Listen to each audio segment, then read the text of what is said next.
Dr. Penna be joined by virtual.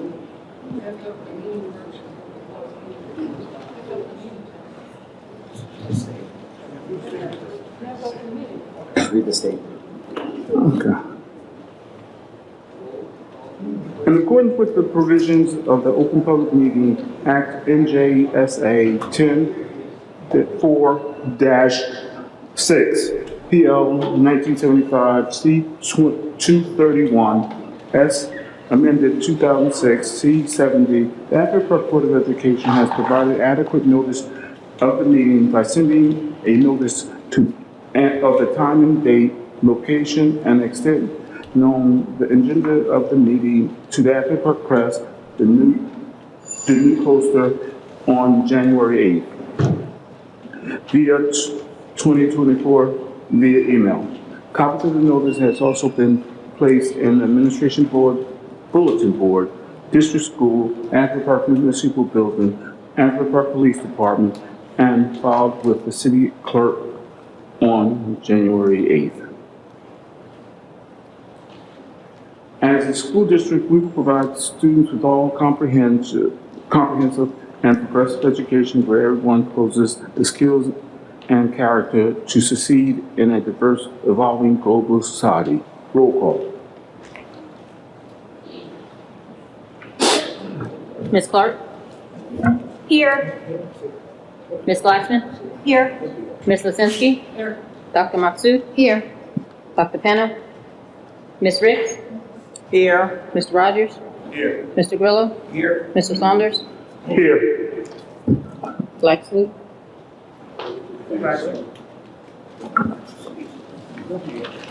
pledge allegiance to the flag of the United States of America and to the republic for which it stands, one nation, under God, indivisible, with liberty and justice for all.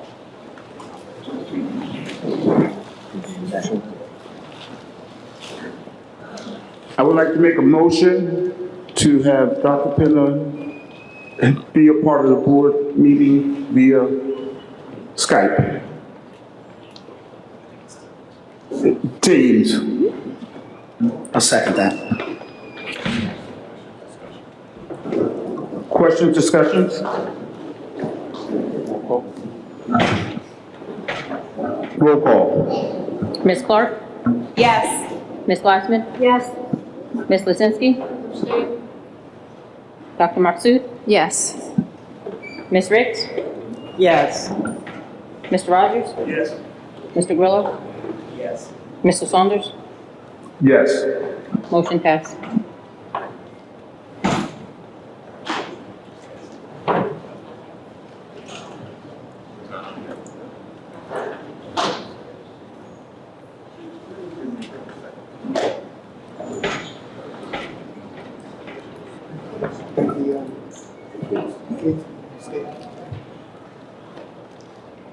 Okay, we're going to have some presentations by some of the team members and the students.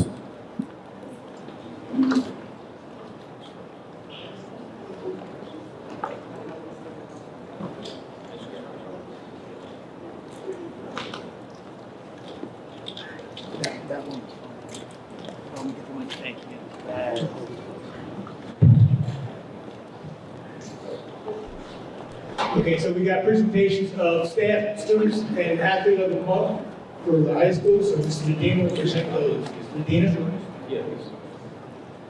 Thank you, Mr. Medina. My name is Dr. Perry Medina, high school principal. Our student of the month is someone I've had as a student for many years. He and I almost have grown together in my tenure in the district. I'm extremely proud of him. He has an amazing attendance, in fact, perfect. He also goes to Voltech, and he has been working his tail off at improving his academics. So I want to bring up my main man, Amir Rodriguez.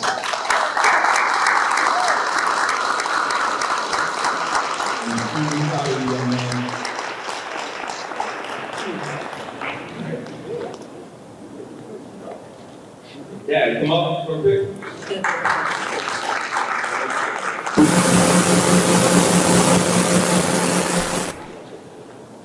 Have Dad. And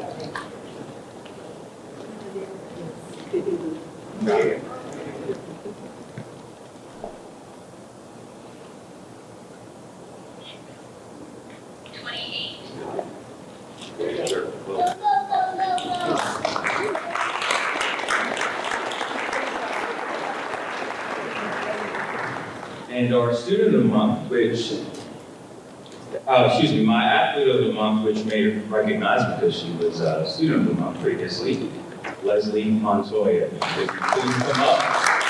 She is a local sport athlete, means sports soccer, carries a near perfect GPA, and is a leader among her peers. We are again very proud of you. And we're all very proud.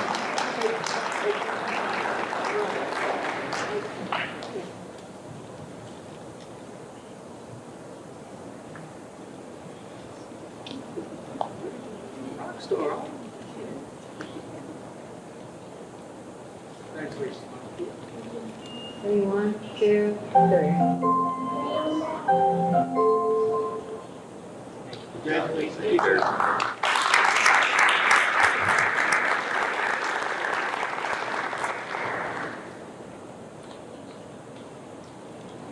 And to round out the high school's acknowledgements, I'm extremely proud and honored to bring up our teacher of the month, who I will be referencing a little later on today. She is, simply put, a model teacher, someone who dedicates her time every single day before, after school, gives all of her effort in search of her students, is extremely creative, intelligent, and resourceful. It is my pleasure to bring up Ms. Jessica Daniels. High school English teacher, rock star, make sure that you know, very much.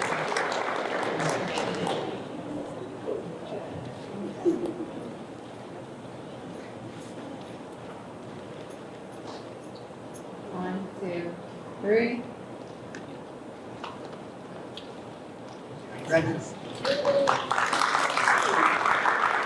Please come up to Mr. Montgomery, okay?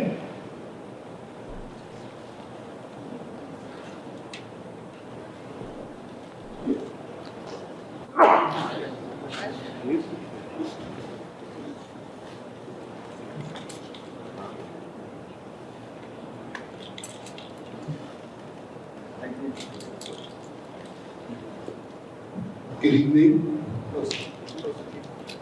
Good evening. I'd like to honor our student of the month. This is a young man that works extremely hard to be successful in class. His teacher told me that he's one of the most gentle, thoughtful young men that you could come across in the classroom. I had the opportunity to sit in his classroom to do an observation 2 days ago, and he showed rigor, grit, and perseverance throughout the whole math lesson. I am pleased to recognize as Student of the Month, Mr. Joel Jose Jimenez. Come on up.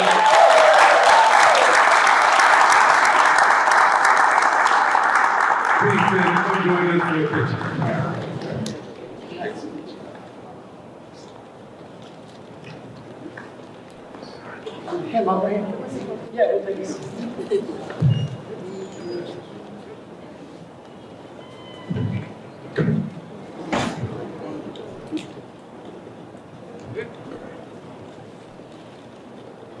Just unlock it. Open.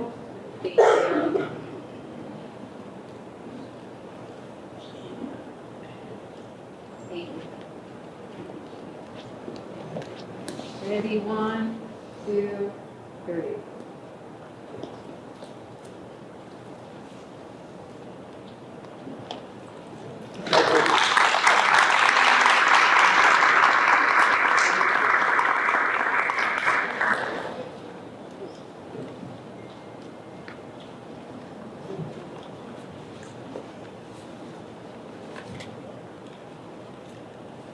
Our next scholar that we're going to honor is our athlete of the month.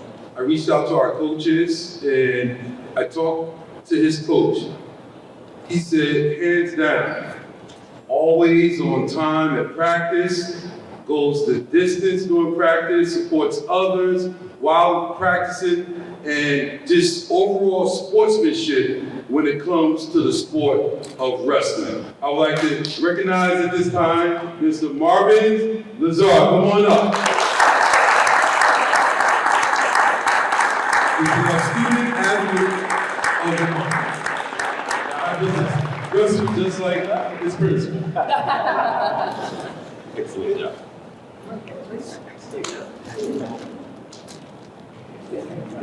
This is your.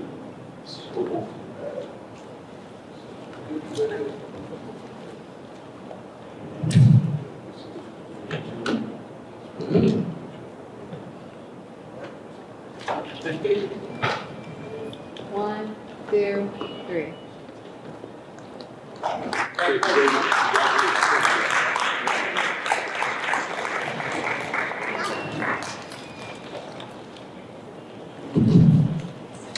Last but not least, we had some awesome staff members honored so far for the month of September and October. But this staff member was the first staff member who came to meet with me before school started. She was very interested in her assignment. She wanted to know exactly how she could be of support. And just to give you a rundown, not having a vice principal in the building, I have Mr. Haig, who's a supervisor that does a wonderful job. But this person goes above and beyond. She was the one who made it possible for our students to have Halloween, a party, as well as movie night. She also is in charge of our student council. She also was the creator of our clubs. We have clubs at the middle school. We have about 9 robust clubs: music, art. We now picked up crochet. We also have art, robotics. She spearheaded all of these different activities for our scholars. There's nothing that she would do that she would not do for our students. She's the first to come. Her goal is to beat me there every day. She only beat me one time so far this year. She gets there very early, and she's the last to leave. I am very honored to have on our staff at MLK, Miss Shelly Sanders.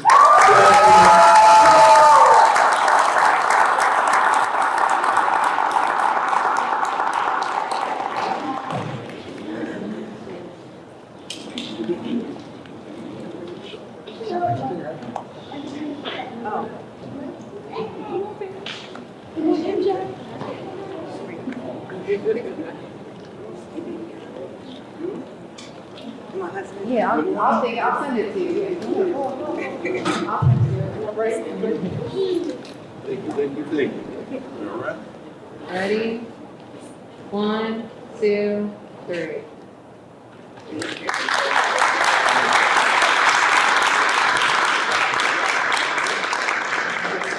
Now I call Reggie, Jules.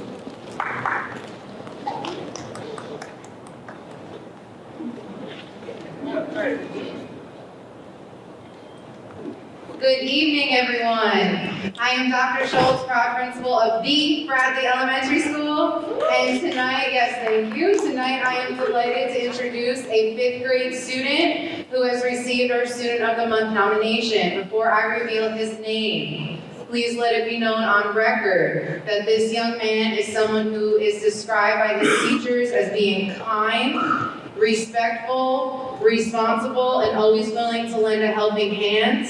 He is a 2nd-year proud officer on our school safety patrol. He is one of the first students to arrive every morning to go to his safety post and assist our busers, our walkers, and our drop-off arrivals to school. He is excelling academically in his departmentalized 5th grade classes, and he is just, as his principal at Thurgood Marshall and now here at Bradley, he is just a joy to have. So joined tonight by his mom and stepmom, please come up, Mr. Shamir Brown.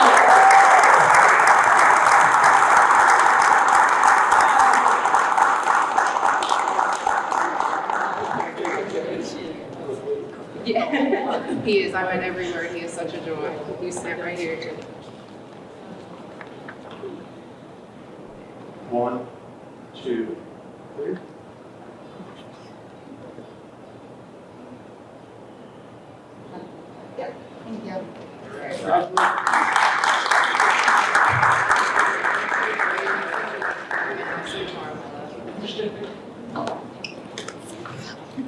Good job, young man. And for our staff of the month, in the same vein, this is a 5th grade teacher who will truly go down as one of the brightest lights in education that I have been privileged enough to work with in my career. She is someone that I have known since I was a teacher in the district. I have had the pleasure of working with her at Thurgood Marshall and now at Bradley School. She took the Staff of the Month nominations by storm by being nominated by her colleagues this month. She is the voluntary lead, 3rd year in a row on our PBSIS committee. When I tell you she works tirelessly with tons of effort and still makes it look easy, creating opportunities for our students to have their positive behavior rewarded, that's an understatement. She goes above and beyond. She is a departmentalized ICR teacher working in both ELA and math settings in different rooms during the day, is a grade level leader on the 5th grade team and was nominated as such by her colleagues and is just truly a vital part of the Bradley Elementary School. Joined tonight by her wife and 2 children, Mrs. Cortez. Please.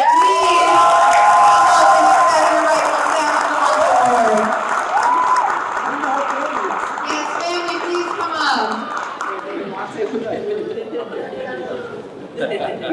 Oh, no, you're still You're coming slow. You're coming. Hold on.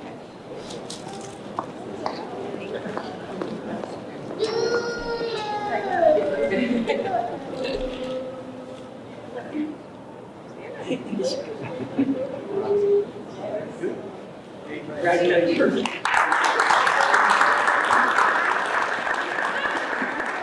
Now at this time, I could go on to Mr. Peter Woodman, represent Thurgood Marshall. Good evening, everyone. I would like to present to you a student, one of the first students that I met at Thurgood Marshall Elementary School, a student that her teacher says she represents academic excellence. She's a great leader.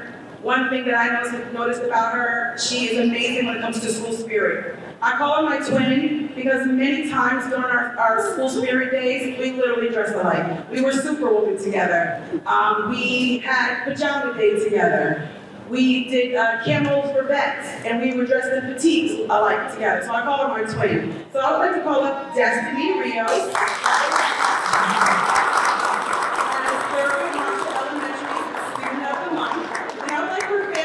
Well, Desiree, anyone who came with Destiny, please come up. Again, my theory is it takes a village.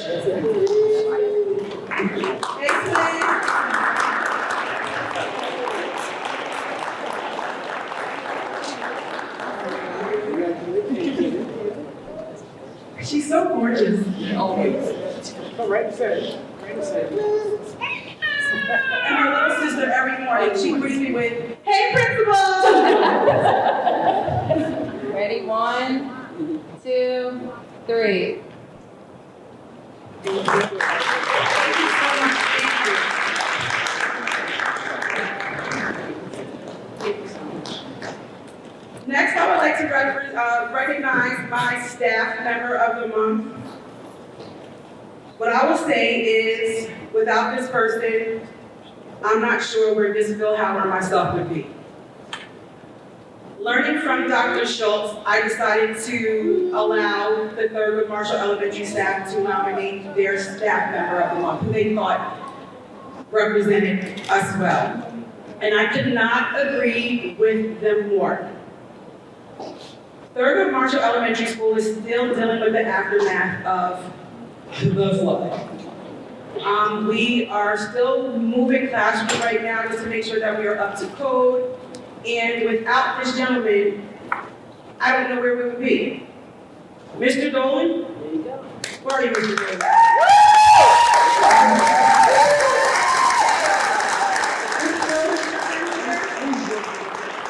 Oh, man. Oh, wait, pause. And his foot was broken this summer, and he's still got got it done.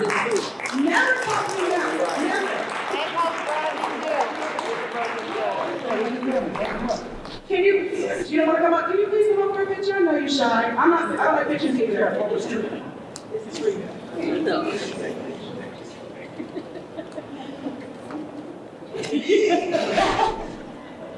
Job. Well deserved. Sorry. Need the picture. Ready? 1, 2, 3. Thank you. Thank you. That concludes your status meeting.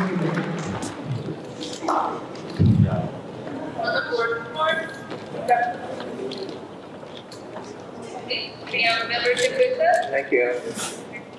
Please stay members of the third quarter meeting. Thank you. Thanks so much. Hello. Sorry.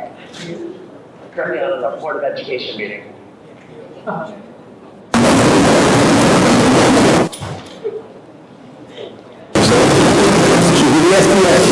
Okay, we're going to do the SSDS presentation.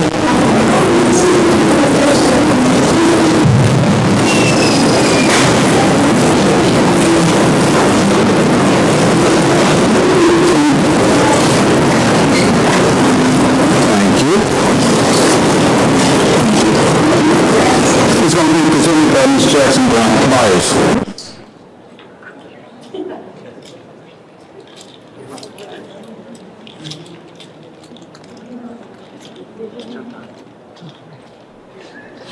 Okay, good evening, everyone.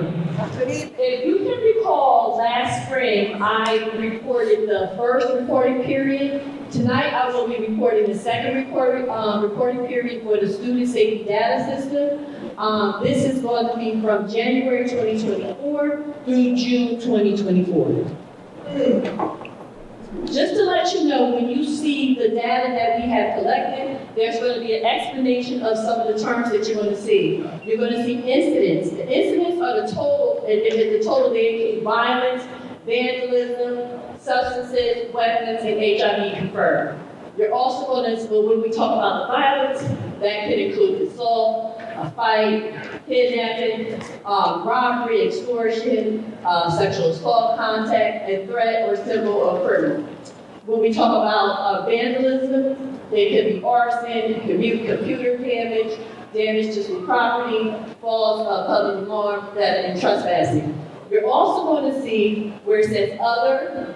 That includes cutting, leaving class, inappropriate conduct behavior, inappropriate lunch recess behavior, and willful defiance. Also note that incident category total, they might differ from total incident due to it might be multiple offenses that might have taken place selected for an incident. So for example, a student may have multiple offenses for one incident. Just to let you know, what gets reported to the state are the incidents, not the others. So you will see the numbers when we get here. So we're going to start. We're talking about the first report, the second reporting period. Again, 5 schools, the Asbury Park High School incidents, you had 23. Other, you had 167. HIV, 0. But MLK, there were 19 incidents, there were 34 other, 2 HIVs confirmed. Bradley, there was 1 incident, 6 other, 0 HIVs, and TMES, it was 1 incident, 0 other, and 0 HIVs. That was for the second period. Now we're going to go back just to give you just the regular of what happened when we did the first period, the last in the spring. Asbury Park, they had 13 incidents. They had 75 others, 0 HIV. MLK had 8 incidents, 20 other, 0 HIVs. Brandon had 0 across the board. TMES had 1 incident and 0 across the board for the other 2.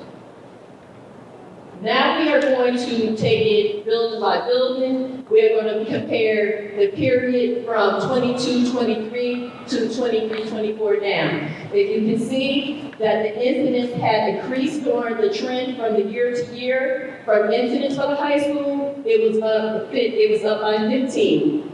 For others, as you can see, it was drastic from 0 to 167, which was plus 167. And HIV, it was a 1 from the period before, and then it went down last year by 1. That was for the high school. Then we're going to talk about MLK Junior. Just note that during the 22-23 school year, MLK had upper elementaries, which was the grades 4 through 6. I just want to make that distinction.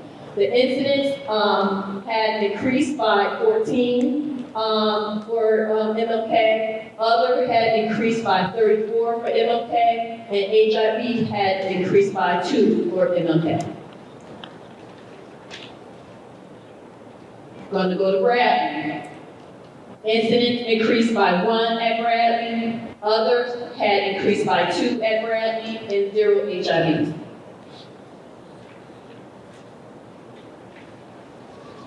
Thurgood Marshall, it had actually decreased by 3 in incidence, 0 for other and 0 for 0 HIV.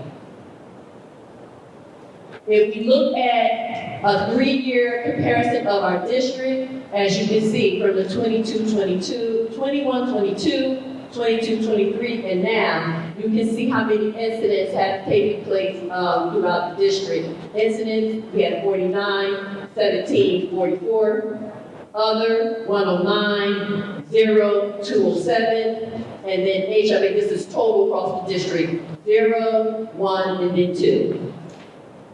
So you may ask, what are we going to do moving forward? So we do have a plan of action. Right now, pending board approval tonight, we have a revised discipline matrix, which is going to promote progressive discipline in all the buildings. We have the implementation of the PBIS program in all the buildings. Implementation, I know Ms. Glassman, you're going to like this. We have the implementation of a bullying prevention instruction and health classes for grades K through 12, so that's going to be taking place. We have YMCA counseling services in all buildings. We have a transitional coach counseling services at MLK, and we will have a shared one that's going to be in the elementary schools. We have the Teach Rock program at MLK. We have a Gear Up program at the high school in the MLK. We have the Yonder Path initiative at MLK, which is awesome. I'm quite sure the rest of my court can definitely, it's awesome. That Yonder House with the cell phones has been awesome. Prevention first counseling services at the high school. We have a community that care partnerships that we're linking up with, and future student service rollout program for 2025. We have the Lifelines program, and then youth mental health first aid. So we are being proactive. We know that it does look like the incidents are a lot, but we are being proactive in our approach. Thank you. Any questions? Yes, Ms. Glassman. We're not doing a Yonder program at the high school? So, Mr. Medina, yes? Yes, we will be implementing that in the second semester.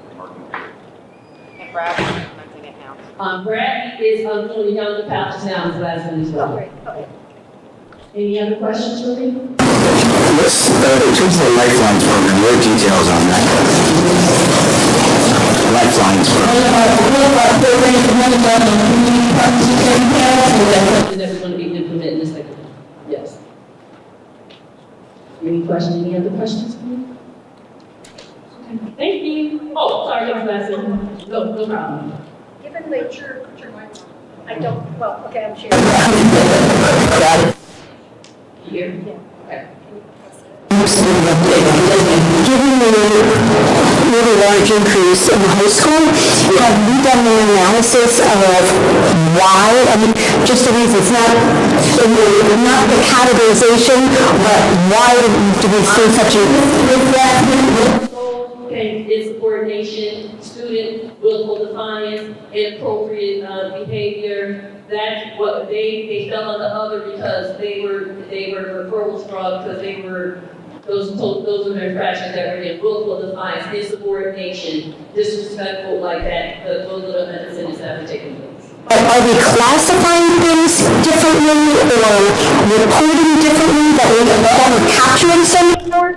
So we make sure that we capture it so that we can counteract a of what we can do to help to counteract those. So, and cell phone violations, so those things were part of it, you know, student willful defiance, all of those were in those others. But those, the other doesn't get reported to, that's just something in-house, because they just got a disciplinary referral, but we make sure that we track to see what's going on. We track it, but the other ones are the ones that go to the state, but not the other. The other doesn't go to the state. That's just. Right, I'm just Still just trying to understand. why year over year we saw such an increase Yes. at the high school.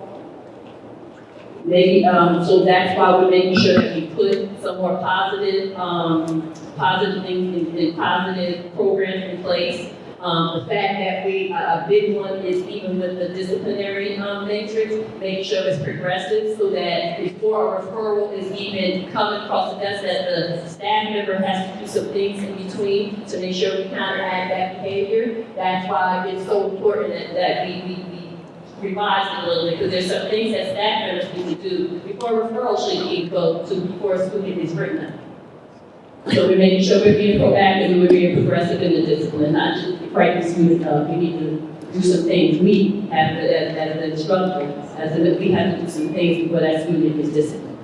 Yeah, there weren't things in place at the high school in the past, and not a lot of positive, although it was said to be. Right. That happened, so there was a lot of rebellion going on with the students, and so now we're trying to head that off of the past and put all these programs in. Hence, we started the Yonder programs in Bradley Elementary at the middle school, which, if you see it at the middle school, is incredible, and they're going to be starting at the high school, which causes most of the problems. It does. Is the cell phone. So we are putting programs in place in order to assist with students making better choices. And that we're not being as punitive. We don't want to be punitive. Okay. Because the reason for my asking the questions was if we didn't understand the cause for the behavior, Yes. we don't really know how Right. we can effectively Right. address it. But now, okay, but you've answered that. Right. Thank you. Thank you. Thank you, Ms. Jackson-Byers. You want to switch over? Yeah. Now we're going to have a presentation by New Jersey Student Learning Assessment.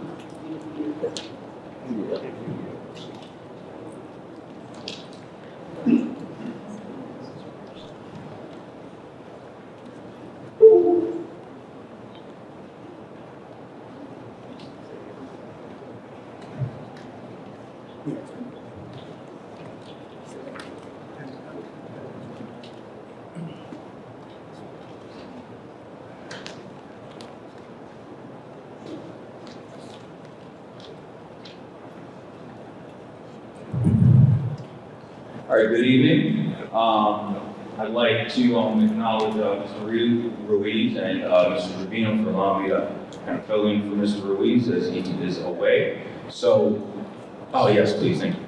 The package board members is going out regarding this presentation. So this is a quick two-parter. This is a presentation on New Jersey NJSLA, grades 3 through 9. And the second part of it is going to explain the approaches and some of the strategies that we have implemented this year and what we expect to do moving forward. So what you have here is your typical data that the state provides us. So you'll see this is not dissimilar to what we saw on New Jersey GPA, in which a lot of our students are not meeting the expectation, not meeting the standard.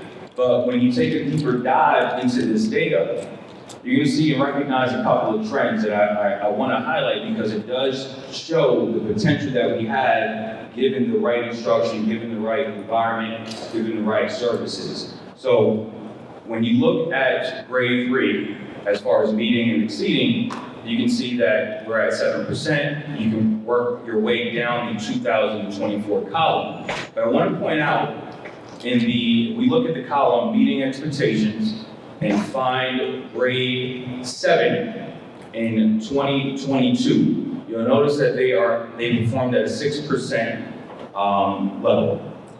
That same cohort, the following year, improved 2.8 points, and then there was a extraordinary jump to 35.5%.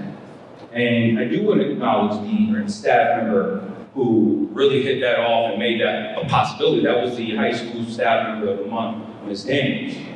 Now, absolutely, that deserves a big round of applause.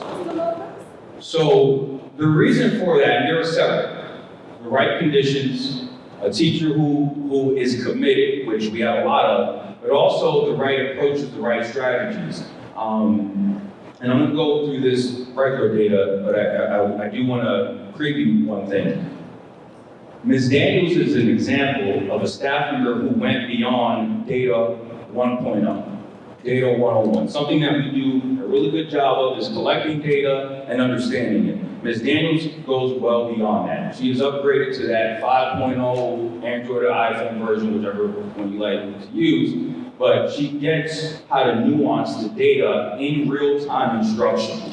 And that's what's necessary right now for some of our students. So you can see that is an outlier. And if you look at the far right two columns, you can see how the change in level 1 to 2, a decrease is good. A change in 4 to 5, a plus is good. So overall, throughout 3 school years, we did improve 3.1%, but that is not enough that's not enough for the gains that we were looking for. In math, you see similar numbers. In this case, the change in level 4 to 5 from 23-24 is up overall as a district 3.9. Again, we have to get that up in order to have the results across the grade levels that we were looking for. The other thing I want to point out to everyone here tonight is the approaching expectations column, right there smack in the middle. This is sometimes I don't want to say often, sometimes overlooked, but this is a significant amount of our students who are just missing the mark, right? So with those students, what is that push in real time? Going back to teachers like Ms. James, we have a lot of them who are recognizing the opportunities for our students who are just meeting the mark. And in your package, you'll see towards the end some examples of math questions that students face. And unlike when some of us were in school and it's very procedural, what the state assessment does a very good job of is demonstrating or recognizing whether or not the students can problem solve. And that test is extremely rigorous. And it's important to note that rigor does not mean the amount of content, but the type of content. And it is essentially, in other words, the intellectual challenge. So for these students who are on the cusp, they are just missing that one little push.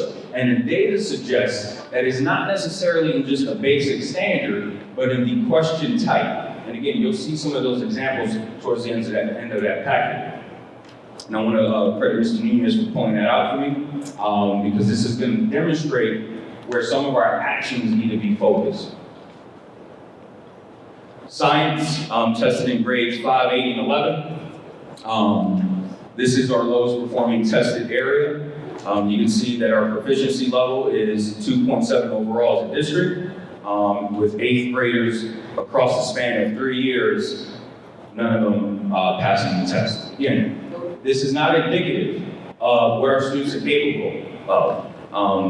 As I'm sure a lot of my colleagues here and some of my peers can attest to, there's learning going on every day in school, right? And some of the things that we want to make sure we emphasize are test-taking strategies, test management, which I'll get into towards the tail end of this presentation. This data, and you can see even right here, there's plenty of data that the state is going to give us. This data here is broken down by demographic, and you can, if you want to focus on meeting expectations or exceeding expectations, or if you want to work your way from left to right, this is going to tell us a story about our elementary school, ES, our middle school, MS, high school, and then overall, where we are performing based on demographic. Let me go back one slide. At the bottom, you'll see males versus females performance, a little anecdote. In elementary, males are outperforming females in meeting and exceeding for ELA. For middle school, males are outperforming females in meeting and exceeding, and in high school, females are outperforming males in meeting and exceeding in language arts. These trends, again, the data is not going to be that disparate between content levels minus science, but math and ELA, we are performing similarly in our proficiency rates. And here you have broken down by program groups. We have our Gen Ed students in elementary school at 13.8 for meeting expectations and 1.3% for exceeding. And as in direct contrast with our special ed population, which is at 1.6, and our ELL population, which is at 4.4 in the elementary levels. This trend, you can see, is going to work its way throughout middle school. But again, here we have, as somewhat of an outlier, when you look at the high school level, our Gen Ed students are performing at meeting expectations at 56.6%. That is a significant number. This is telling us that the programming that we have is working, the teachers that we have doing the programming are working, but the truth is we do need to gain some more traction. Again, similar trends in that Gen Ed is outperforming other program groups, and that is true throughout the different school levels. So this is the part that all of the schools, in speaking with the Office of C&I, and speaking with my principal counterparts, these little checkpoints that you're going to see are based off of conversations that we've had during the school year. This is going beyond Data 101, incorporating diverse data sources, and truly growing beyond just managing or recording data. So advanced data application, rethinking our understanding and actions, our behaviors around instructional decisions and practices, our individualized and informed feedback in real time based on the data that we know, essentially being tethered to that. Test-taking strategies, which is not to be confused with content preparation, and I'll go into that a little bit more. And then finally, our pedagogical actions that are, again, tethered to data. So, and for board members who have the packet, you can flip through the next couple of pages in your packet. I made reference to question types versus standards. A lot of what we have done historically, not just in Asbury Park, but across the state, is take ideas or take information just based on the standard. But to give you a quick synopsis of what some of this data is actually telling us, with the same skill, a student will perform significantly better on multiple choice than they will on layered multi-step word problems. And of course that makes sense, but when we look at the data and we see some of those question types, here's a type 1 question. You can see how much literacy is going to go into this one. Here's a type 2 question. Now there's a part A and part B. This is multi-step open-ended. And finally the type 3, which is open-ended mathematical modeling. So type 1, 2, and 3, really types 2 and 3, represent almost 30% of the NJSLA. And this is where we are performing at our worst. We do a great job procedurally. Our teachers do, I'm gonna say this, our teachers are excellent at content knowledge. And what we are moving the needle on right now is getting to how this data knowledge influences our actions in real time. In essence, what will you do tomorrow for your second block knowing this data? That's where we are going with our data implementation. So going back to this slide here, adding depth to daily questions, assignments, and assessments. And I'll get into, the final slide is going to discuss action steps, the main action step, and certainly their substeps, of each school. Introducing activities that require code reads and analysis, emphasizing use of acquired skills on demand, literacy instruction in non-ELA classes, and tonight we were able to see those were math questions. How much literacy goes into understanding how to do that? And across the board right now, what we're doing is we are cognizant of literacy instruction in all content areas. Test-taking strategies to reduce anxiety and increase stamina. The data tells us that in Linkit and iWriting and some of the other benchmark assessments we use, we can tell how long the student spent on a question and how much time they spent on the whole test.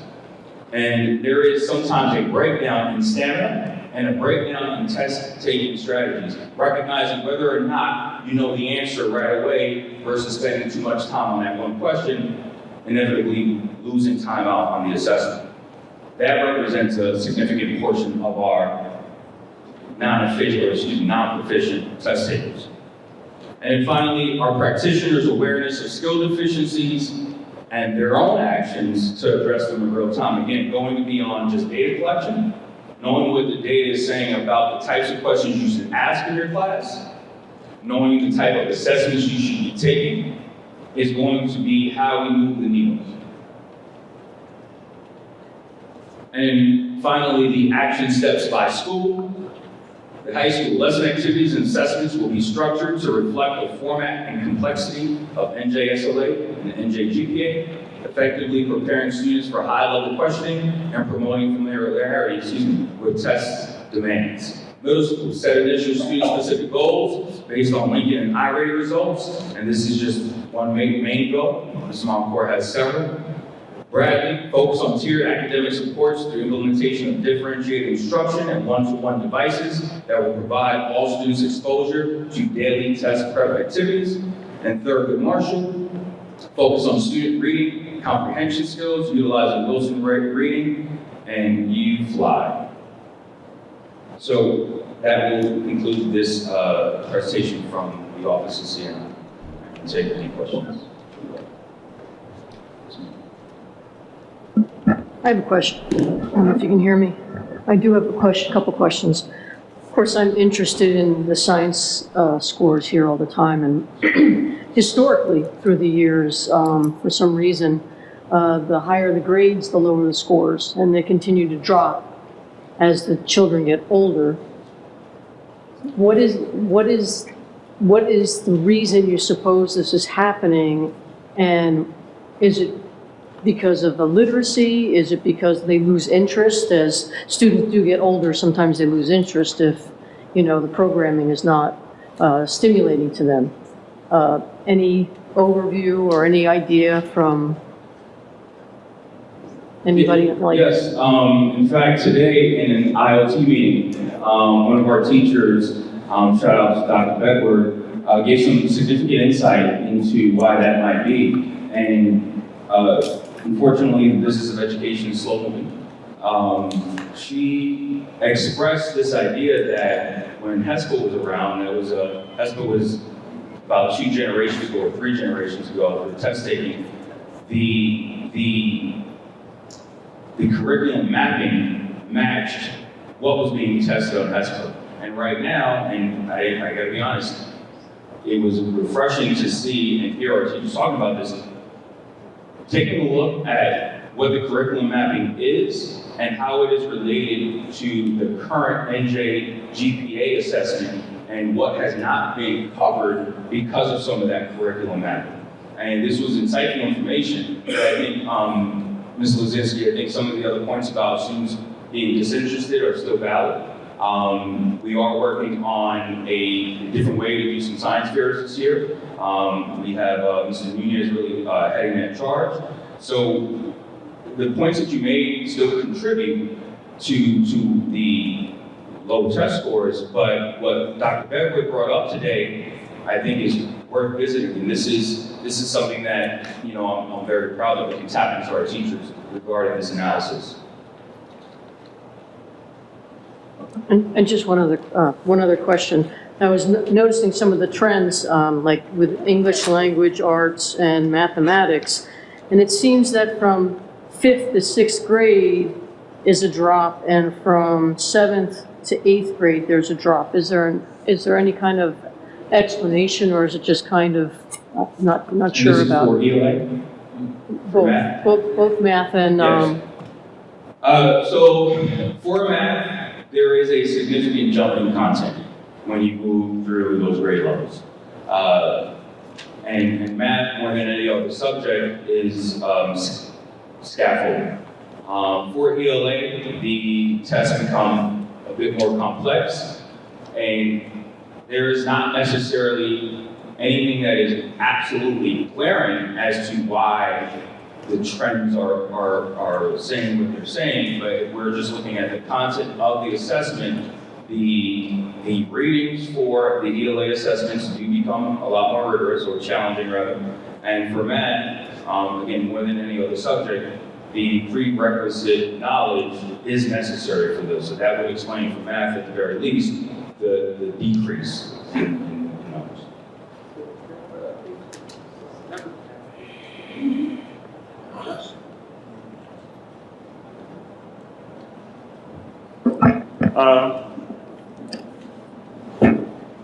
I always hit this, the CNI very, very particularly, because I don't think we talk about it much on this board as much as we should. And these are the things that we have to reinforce. Some of the questions I'm going to ask deals with, as I understand, you guys, the principals have a working group among yourselves, and you're communicating. That's excellent, because what that brings, what it brings to this district, which I haven't heard before, is the fact that you're communicating, because these kids are transitioning from one building to another, and the curriculum has to stand. Now, some of the other things that you guys brought up, like in the program, well, let me get to my first question. One of the things I think Ms. Lazinski brought up is that how do we reinforce, especially like science? And the things, I think we have a robotics club now at the middle school, right? And those things actually stimulate the process of bringing you into science or these things that the after-school programs reflect to help the educational process. Because when you go out, we talk about each day, but we don't have continual activity with it or integrating itself. We have an after-school program. What are we doing to make sure that we're correlating that some of these kids are going to the after-school program, and I know we're associated with the Boys and Girls Club. Are we talking to the Boys and Girls Club? Are we emphasizing, Joe is coming and he needs some work in math? Do we have working tutors? I just got back from school boards 2 weeks ago, right, Joe? And we saw the presentation by the commissioner, and there's a lot more after-school money that we need to go after, and I'm going to be focusing on that. I just got back from the league, and that's another problem. But we need to get those other programs, and the first thing everybody talks about is taxes. Reinforcing these kids to have the same opportunity in Livingston and everything else. They have these practical programs. One of the things, and I'm going to point out Mr. Moncourt, from we went to the same high school, project phase. Project phase, basically after the curriculum was done at the end of the year, we had a month of doing things that we've never done before. If you wanted to get into photography, you had a month of training in photography. If you had we had the freshmen go out and hike, and they learn how to hike the Delaware Water Gap for a month. If you want to learn about robotics, you want to learn about everything else. The training becomes a whole month of intensive training in law and projects, all those situations. And that's what people don't realize. Our tax money has to go for these type of things that reinforce, because you guys are putting in the curriculum, but if we don't have an offset to make sure that these kids are doing things after school, it affects their learning process. The other thing I want to question is the fact of the ELS students. We also have some kids who speak Spanish. I met a couple of kids that work at a restaurant, and I know there's a transition. How are we making sure that they're getting the services on learning English and everything and keeping up with the work? That's a question I want to go into. Also, are we utilizing our tablets and devices for home? And are we getting more responses back on what work they're doing, what not they're doing? Are we looking at that? So those are some of the questions I have. Sure. So while I can give some insight to some of those questions, I won't be able to speak in complete capacity because, respectfully, as Mr. Ruiz's department. But what I will say regarding... I'm sorry for putting you on it. Yeah, no, that's okay. But I can speak from the point of view of the building principals and what the conversations have been with the office of C9. With regard to some of those after-school opportunities, the Boys and Girls Club has been working with Mr. Ruiz's office pretty steadily as far as what opportunities they want to exist after school. But the principals took it a step further. At the high school and at the middle school, we have a waiting period, what I need, and that is going to encompass different interests that students might enjoy or different interests that we believe they should have. And this is beginning to round out the complete student for us so that there is not a drop in exposing students to other things. So in combination with the after-school program, we are doing things at the school level with some scheduling in order to create some of those opportunities. And with regard, I'm going to skip to the last question and just ask that you repeat the second one. With regards to the ELL programming, that's certainly an area of need and an area that has some potential. With a new supervisor who's overseeing that department, there is some early promise that we're going to be on track to really start to bolster that support that is needed for our LS. And then I apologize, Mr. Raj, what was your second? The other is our devices. Are we taking devices home, or are most of them being used? Devices are able to go home with the permission of the individual teacher in that classroom. As a standard approach, devices will stay in the classroom until there is a need for the students to take it home for a project for home. Thank you. Any other questions? Thank you. Thank you for your presentation.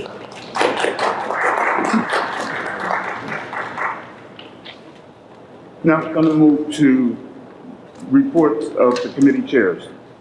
We're going to start with curriculum.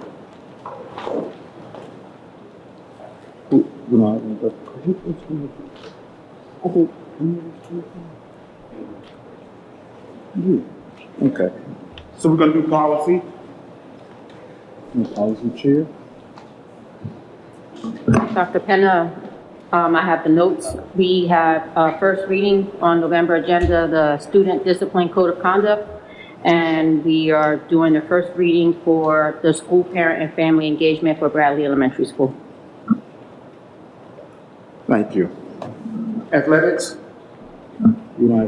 I just, I had a comment about the one policy.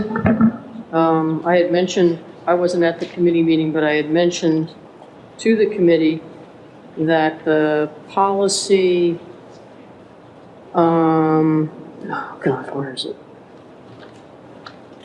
The 2415.5, the Title I parent engagement for Bradley School. I had mentioned that we do have a district-wide parent engagement policy. That's 2415.04. May have been overlooked, but it's for the district-wide, and I suggest that the policy committee review that, because it does contain information that this Bradley School Title I policy suggestion has, and our policy should be district-wide, not school specific.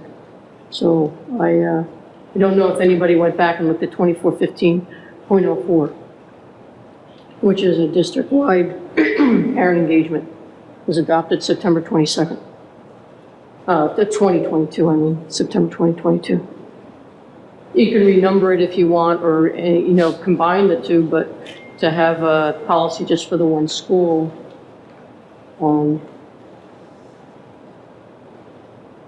kind of doesn't comply with the district-wide intention.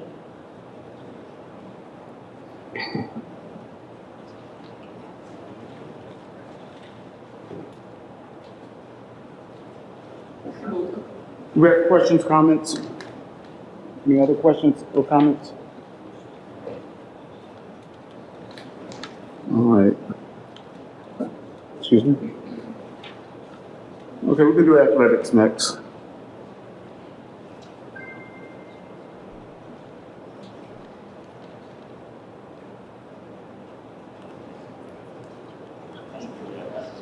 I don't think we have a report for athletics. Now, who do buildings and grounds, Mr. Gurlow? Thank you, Mr. Saunders. Okay, so Buildings and Grounds, we met November 14th. We had two use of facilities fee waiver requests. One was from Community Karma for their annual toy drive, and there was a request to waive fees. I believe they possibly have found a different site. Yeah.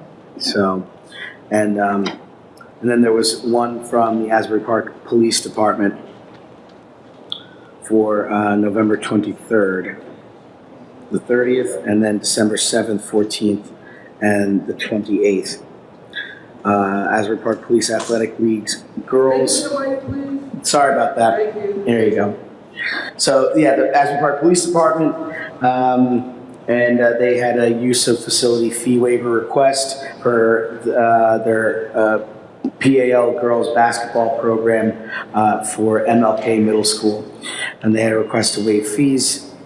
And there was no certificate of insurance at the time of the meeting.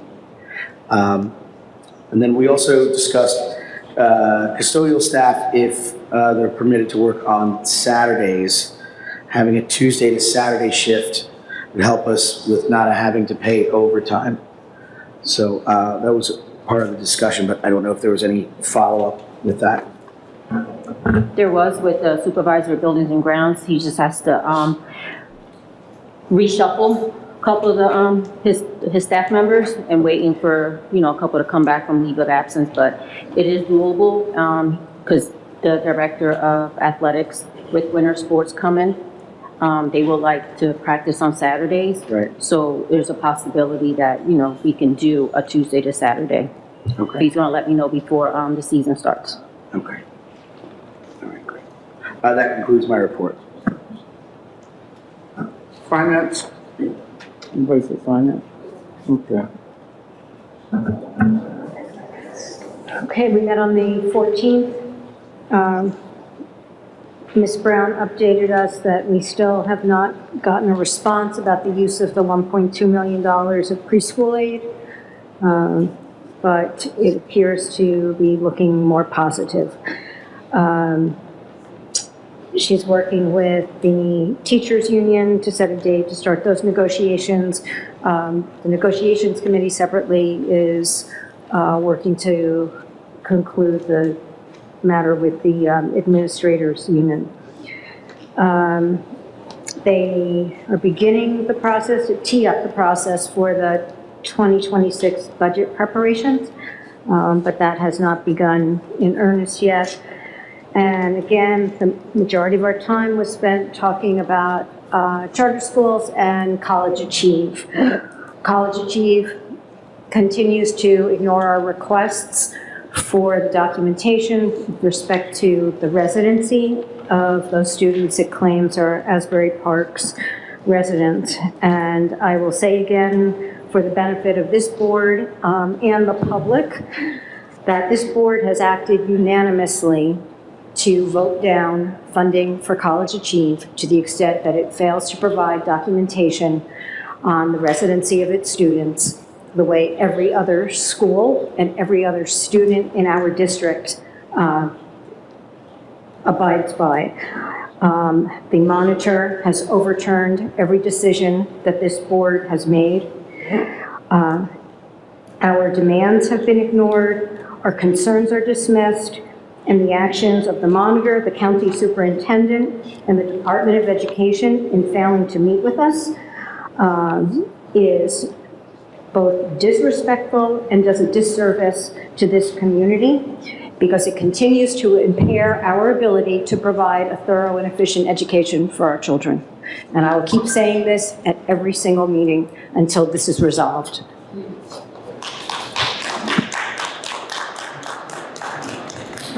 Thank you, Ms. Glassman. Mr. Saunders, I have two questions. You mentioned in your report was it 1.7 of preschool aid?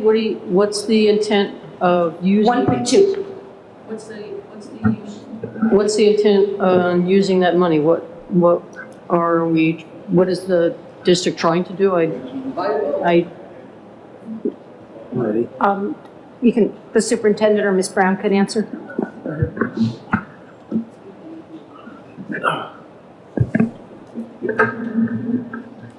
So the PEA guidelines allow a school district, as long as they meet all the needs of the preschool population, to use any excess funds for regular K through 12 instruction. When the budget was being prepared, we had a meeting with, sir, I can't hear you.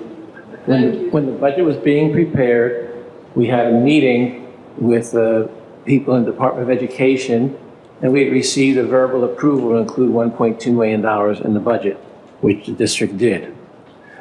Theoretically, the money is being used to fund kindergarten, grade 1, grade 2, and to the extent possible, grade 3, regular school teachers along with their benefits.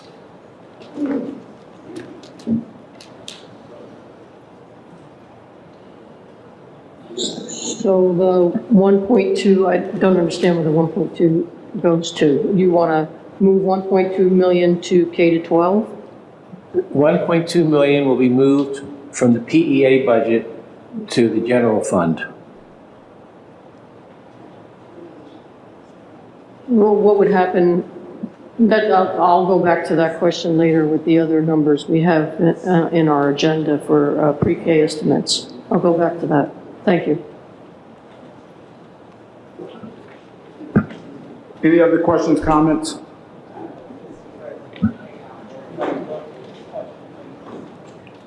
I'm going to broach this question to you and you can direct me.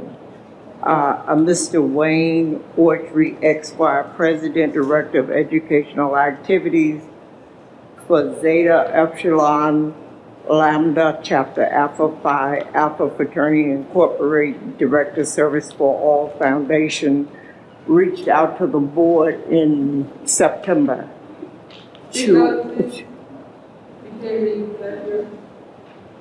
reached out to us in September in reference to doing a mentoring program at the Bradley Elementary School and a SAT prep program for the Dream Academy.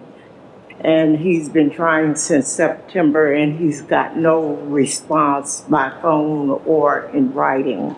So I just want to put that on the record.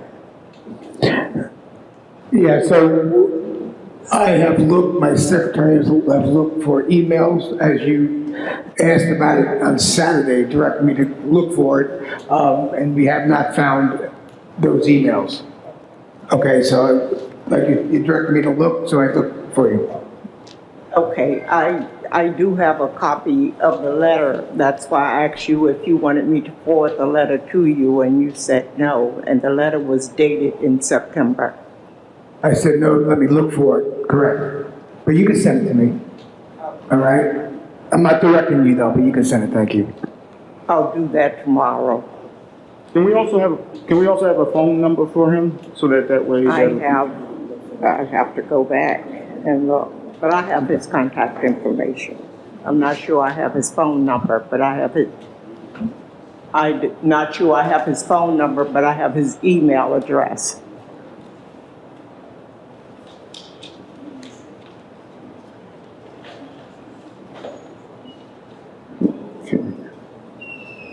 We can review the regular meeting. Any other questions, first of all? Any other questions, comments?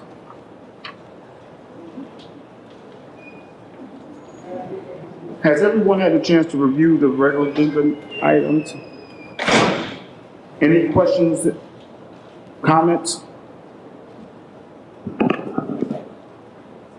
We're going to do the public participation. You want to do the agenda items? You want to go through questions on the agenda items? Is that what you want to do? That's what I asked. I have a couple questions I wanted to ask. But first if we could get them a little earlier, because it's sometimes difficult to get through everything when we get it on, I know Tuesday afternoon we got them, got the agenda. If we could maybe try to get them a little bit earlier so we can have some time to review it. I was concerned about, are we going in executive session to discuss personnel matters on this agenda before we go to it?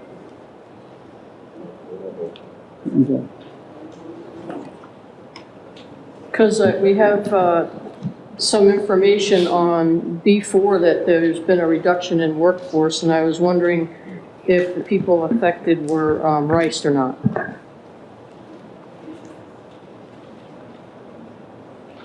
No?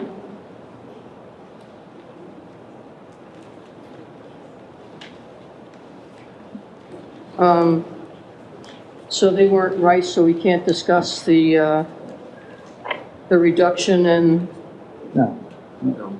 the transfer? No, they weren't riced. There was one elimination of a position and a creation of another one, which will be on the agenda. So we have lost no staff. That's what my question is. You have a reduction in workforce, which means that the reason is for what? Fiscal or other? Fiscal? What's that? Just the transfer in staff, that's it. So it's not a reduction in force?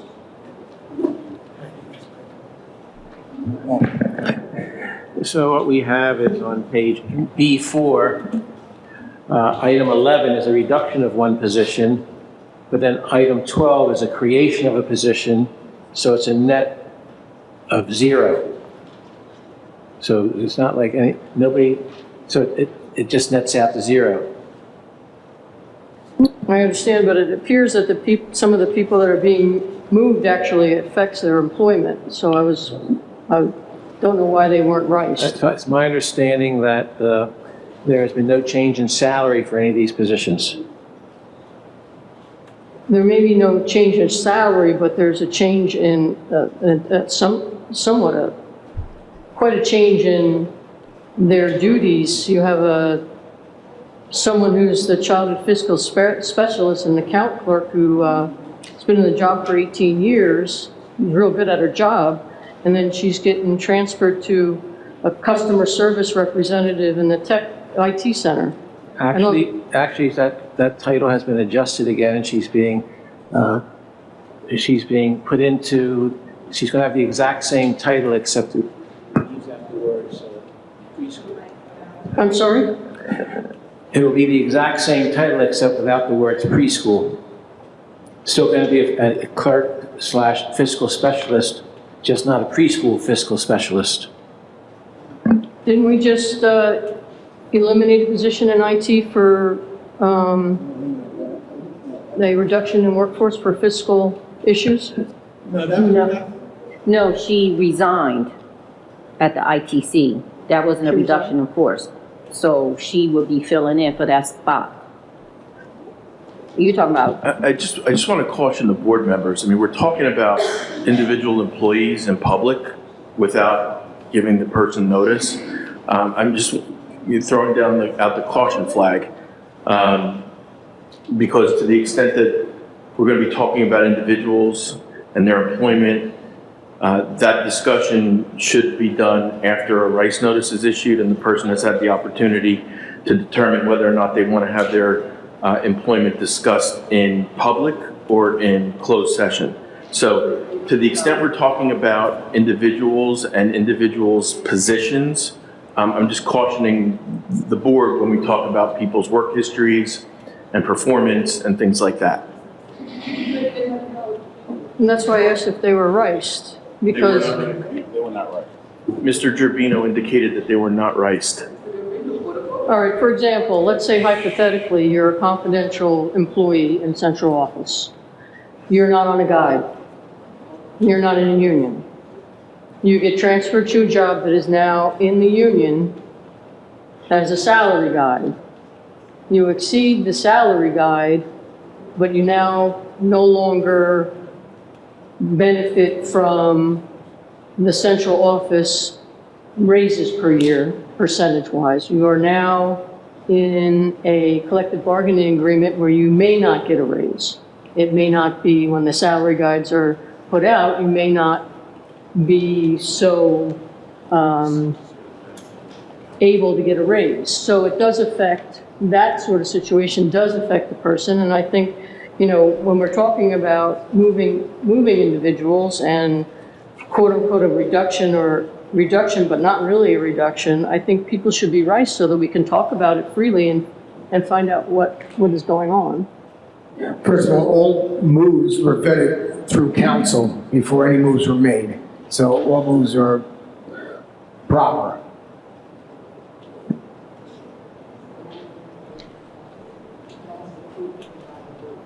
So Mr. Weiss knows all about these moves.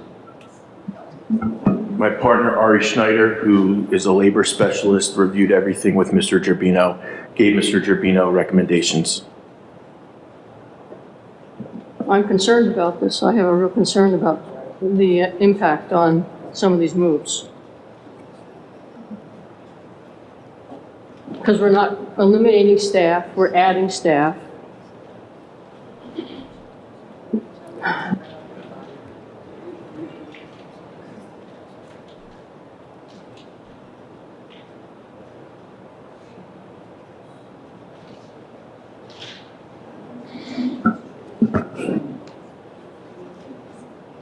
Any other questions? Yeah, I have another question. On B6, number 20, the ERI, I see that we have a little more information on the program, and it's now divided into two groups, K through 2, and 6th and 8th. I know at one of the agendas, we did approve a few teachers.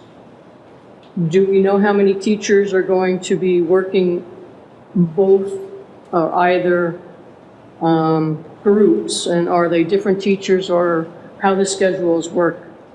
As we spoke the last time when we talked about the program, and as explained that we have, when it was questioned about teachers getting stipends, we have one special ed teacher in the classroom in the 7th and 8th grade. We have a supervisor in that classroom also working with them.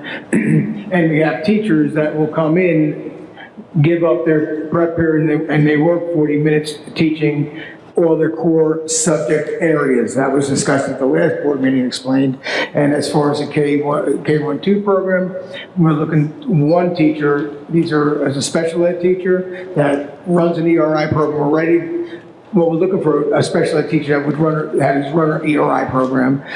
This program, so you know, is going to probably save us about $400,000 this year, because we have about 3 or 4 students that need the services, and we'll also open up the services to other school districts in order to bring in money for them to send their students to us. And so it is on there, it is on the agenda.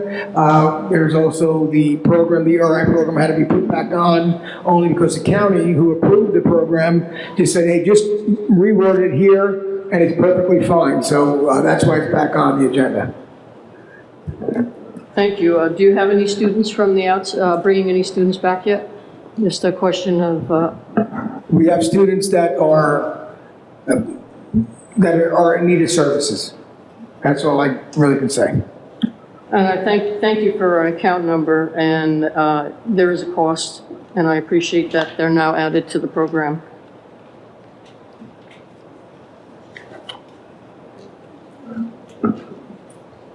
The other question I have on B7 number 28,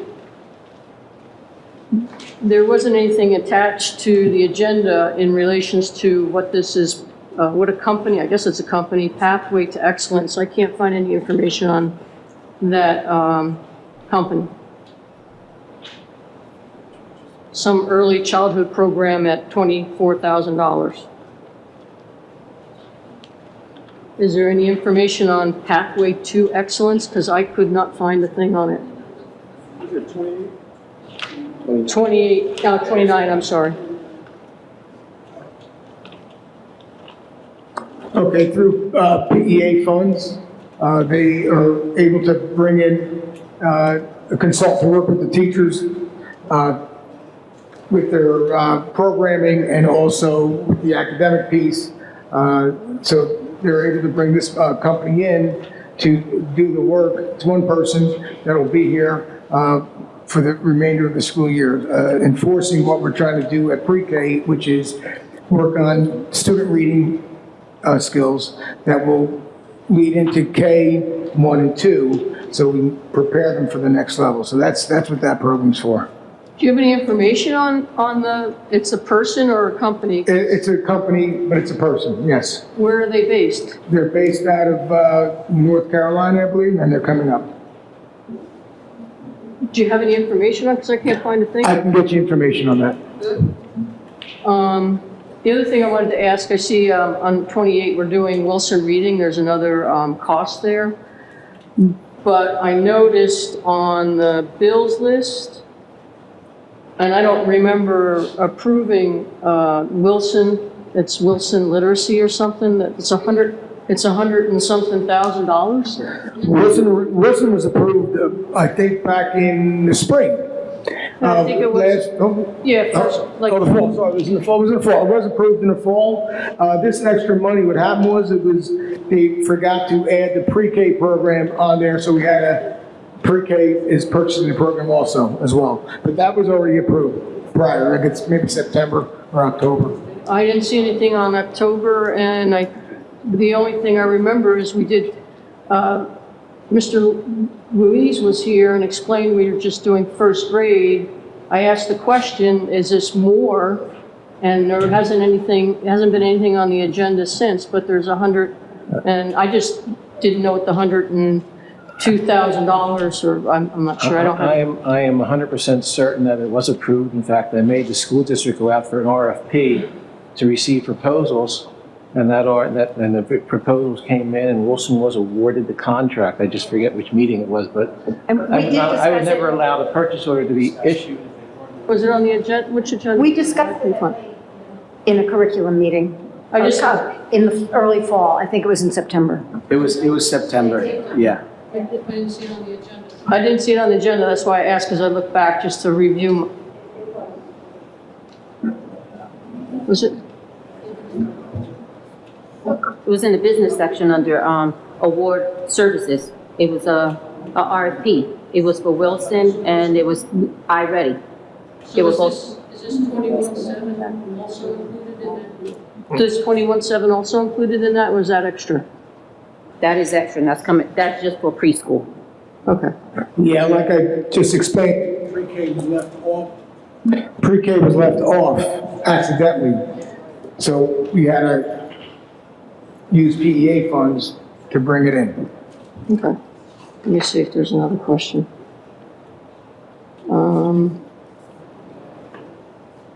While you do that, I just have a question. So just with Wilson, it covers, what are the grades that Wilson now covers? It's going to be from pre-K all the way? Pre-K through. Perfect. Okay, thank you.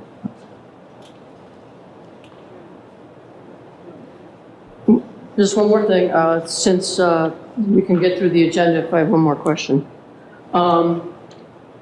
The discipline matrix that we have, that's on the agenda for final approval, I just wanted to make a comment about the tiers. There are no more tiers. There were grade-specific tiers depending on what discipline was going to be given to children depending on their behaviors. So there were K through, I believe it was 3, pre-K through 3, or 4, and it was either 5, 6, 7, 8, or 6, 7, 8, and then high school. So the tiers are kind of gone. So my concern was that when you're disciplining a child, it's more or less the Cliff Note version of the disciplinary chart, where is everybody going to be doing the same thing at the high school level or at the lesser grades? How does that work? Am I on? Can you hear it? Hello. If you look at the disciplinary matrix, you will see it says, given the age of the pupil and degree of the severity. So this is universal, but depending on the age of the student and the degree of the severity, it is downgraded. So it's universal, but it's up to the discretion. It depends on the student and the degree of the severity of the incident and the infraction. So to keep everybody on the same page, isn't it better to have the 3 tiers so that there's no confusion as to, at high school, if a child, a student is just like being rude to a teacher?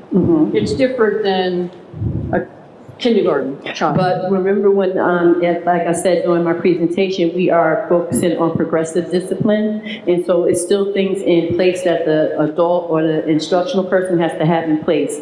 So that's the reason for it. So we're not trying to be punitive. Of course, depending on the severity of the situation, we're going to do discipline. But like as you can see, given the age of the pupil, and we want to make sure that the infraction and the discipline matches the infraction. So students shouldn't just be getting sent home or suspended. It depends on the situation, and we have to show that progressive discipline, the child has been given a chance. That's what we want to make sure. And my other question is, looking at co-curricular, extracurricular, whatever you want to call it. Yes, ma'am. The chart that was approved in December had quite a few disciplinary actions that could have taken place, like if a child was horseplay or fighting, inappropriate conduct. One of the things that could happen is if they are in the debate club or on football team or on baseball, wrestling, or any other co-curricular, extracurricular activity, that could be something that they would be like, you cannot go to practice or you cannot play in a game. They're all gone now. It's not that they're gone. That can be a part of the INRS, or there's things that can be done within the building in which they can say, after you gotten to that point that the first, the progressive discipline didn't work, the verbal corrections didn't work, the restorative circles didn't work, then that recommendation can be made. So it's not that it's off, but it's up to the discretion of the building principal that can definitely be put into play. So when the student sees that, but doesn't see that, how do they know that could be a penalty if? Well, that would be communicated by the building principal or whoever their designee is that they have put in place. That could be, if your inappropriate conduct continues, if you are on if you had sports or things that can be taken away, that can be a consequence. I just think the detail in the chart that we had was a little more explanatory about what the penalties are for, people that do have the privilege, it's not a right, have the privilege because they're behaving the way they should, they're behaving and they're able to play sports. And, as somebody who did in high school and college, I think anybody that plays sports or is involved in extracurricular activities, they know they're held to a higher standard of conduct, and that could be something that's taken away if they're misbehaving. That's what my concern is. The previous matrix honestly was not successful with what we were trying to accomplish. As you see, what was going on with the SSDS report. The matrix had to be fixed. It had to be more social, emotional, and take in consideration many things. The matrix has been looked at by several people, not only within, but from without district, to make sure that it is coherent and it's on the mark. So I think the matrix says you've done a great job, Ms. Jackson. I think it's going to serve us well. Thank you.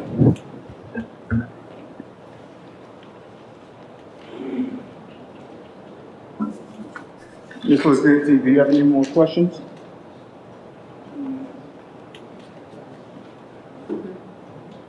Does anyone have any questions about the?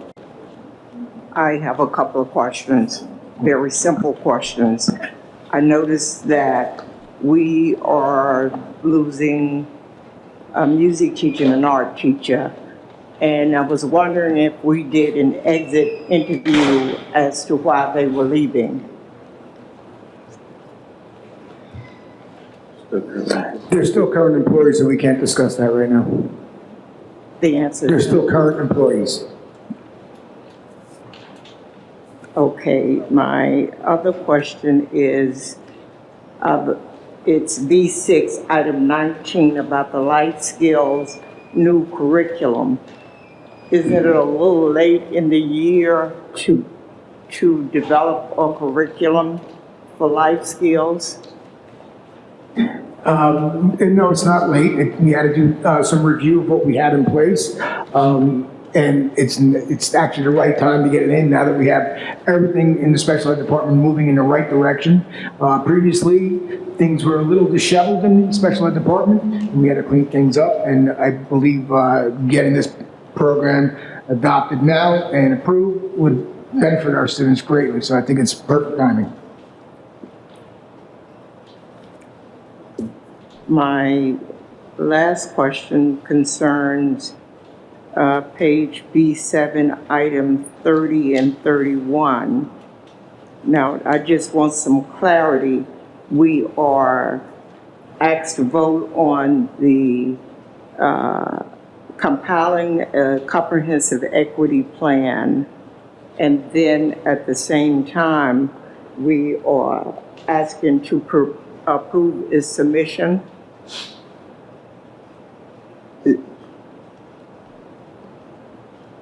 That's item 30 and 31. So what we're asking for, the district has to, we have to submit a comprehensive equity plan. So what we have to do before we do that, we have to submit it's like an assurance that we are working on the comprehensive equity plan and that the district will be submitting it. So that's part one of it. And then the second part of it, we have to approve the members so we can conduct a needs assessment. Right now, our district is not in compliance because this should have been done. So we have to, and it has to be on the board agenda. So that's what those two items are for. Okay. Yes. So for clarity's sake then, both these steps are on here now, so next month, we won't see, this will be done. Yes, ma'am. But, so we have to, so what you're approving that we can move on, we're saying to the state that we are working, the Asbury Park School District is working on our comprehensive equity plan, and we have a committee that's going to be working on the equity plan. So it won't be on next month's. Once the equity plan is complete, then we will present to you what the committee came up with per the needs assessment and what the committee came up with before it goes to the state. Can we ask questions on the business administrator's agenda, or we're just working on the superintendent's agenda? We'll have time to do that when we get to the business agenda later. Oh, okay. Right? The one thing I do want to say is in the minutes, the executive session minutes, the first item on October 17th, we discussed the issue, but we didn't take action. I just wanted to change that. I spoke to Mrs. Brown about that.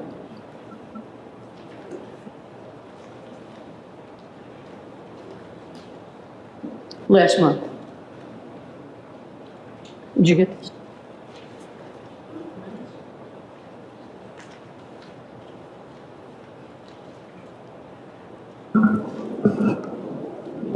This is the part of our public participation in accordance with Board Policy 0167. In accordance with the Board Policy 0167, the Asbury Park Board of Education recognizes the value of public commitment on educational issues and other matters of importance, and provides members of the public with the opportunity to express themselves on school matters and community interests.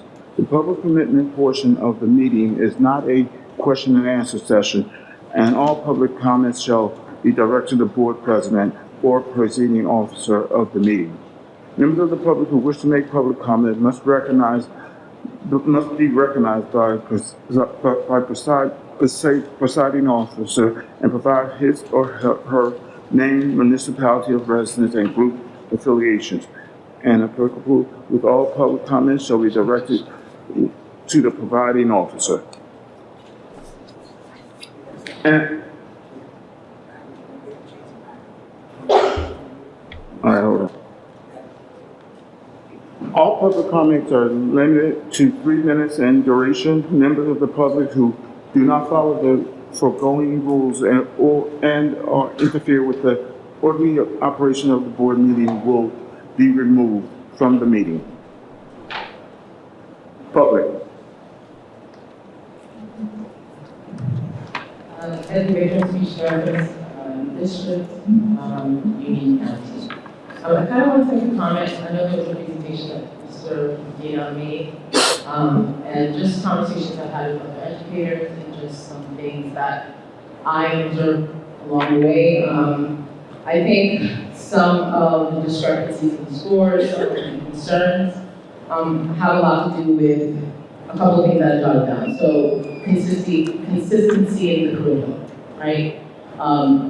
Sometimes, the person changes or administration changes, so goes the curriculum. Or for whatever reason, we never fully stay consistent with the curriculum. And I always look at norm reference data, right? A lot of the curriculums that we do choose aren't always necessarily normed on kids that look like ours. So already we're setting them up for, proverbial failure, whatever you want to call it. Consistency and transition, right? Communication between teachers, right? So as one student moves from one grade to the other, how are we communicating with teachers and how are we knowing that they're starting where they left off, right? I always think that we should include expertise of the educators in those areas. As a related service provider, I'm not always asked. I usually just give my unsolicited advice. But sometimes I think it helps to have our input, especially when it comes to development. And I also include special education teachers in that. Exposure, I know someone mentioned it on the board, I don't remember who said it, but exposure outside of the classroom also helps in reinforcing that knowledge. Personnel, we know that's an issue. Hiring people who are well-versed in areas of need. This issue is multifaceted, right? It's a multi-level issue. And someone mentioned the decrease in, I think, the interest, talk about the decrease in interest in students, right? Again, I think exposure to things in the community, exposure to things related to content area can actually maybe heighten interest, right? Education is changing, especially now, or the next administration coming in, and there are concerns for that. So moving forward, right, I think we have this mentality to move the kids forward even when they're not ready, right? And that's also an issue that I see, right? We have these expectations for these students to reach, and when they don't reach it, the idea is, okay, well, this curriculum says we have to move on. I'm sorry, Ms. Victory, time's up. Sorry, okay, but yes. All right, that's all, thank you. Hello, my name is Colleen Widow. I'm an ESL bilingual teacher. I have two things I have to say. Let me see, 3 minutes count. The first one is, Mr. Roger, you asked about the ELL students. I don't know if it's my place to speak about them, but we have 81 students in this school. I only have 4 devices for them. And I only service 41 of them. And we only have 2.5 teachers to service them. So we are short of staff. So we cannot help all of them the way they need the help. And the second thing I want to speak about it, I have the most respect for board members. But when certain board members trying to micromanaging the staff, then I have a problem with that. For the past election, we have certain board members sending email telling us to go spy on other candidates and report to them. And then it's like forcing us to go knock on doors for certain candidates. And to me, the last time I checked, it was unethical. If it's not, it's okay. But there's a role that board members play in the district, and to me, that wasn't fair to us to force us to do things that we don't want to do. So that's all I have to say. Again, my name is Carmen Vidal, and I'm a bilingual ESL teacher, 29 years in the district. Yes. Mr. Doug, about the computers, we are in the process of purchasing more computers for this building, but it just takes time for it to go through. This is like 40 months. Yeah, we did, I think we're in the process of purchasing another 160 computers. Yeah. Even if we have like a bilingual paraprofessionals, because we have the 6th graders, the Spanish kids, sitting in the classroom when the other teachers are like Thurgood Marshall, they don't have the help. I don't speak Spanish, I speak Haitian Creole, so therefore we cannot.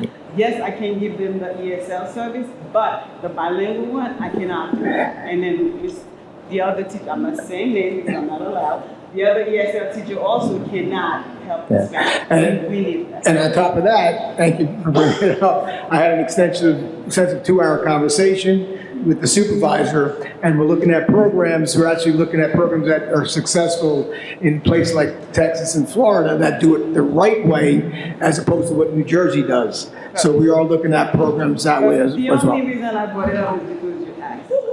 Thank you. Thank you so much. And Mr. Doe, if there are any board members that are contacting you, you need to let me know. If any board members had contacted you, please let me know. Okay, I will let you know. Yeah, you can come tell me. I'm not going to say name, but... No, but afterwards you can come see me, we can discuss it. So I have an open door. Thank you. Good evening, Borough Council, 302 3rd Avenue, Asbury Park, New Jersey. I just wanted to get up here and say, I'm leaving back to go to work, my second job. I'm just up here saying that this election was not good at all. It was scandalous. I got stuff at my house that I still have at my house that was just not acceptable. I ran for the board twice, and I've never seen people so deviant and corrupt to get a spot. Especially Gravino. And I'm not naming no names. I did. But it's just, the way it went down is just not, I don't accept it at all. And other people that I know don't accept it. If you have to drag people to get a position here, you don't need to be here. He's laughing. You're not for the kids if you're doing that to each other. You say you're here to help the kids, in my eyes, you're not. Dragging each other, you are supposed to work as a team. You may not like what each other say, or what each other do, or what other, we all have opinions. You may not like it, but you all need to work together. You're here for the kids. My son is here. My nieces and nephews is here. We all need to work as a team. And this election was downright dirty, scandalous, bringing each other down. That's what type of role models are you setting for our kids here? And you all supposed to act like adults. All I've seen is childish stuff, putting stuff on cars and all of that. You're here to help the kids, right? Not by votes, right? This is what we're here for.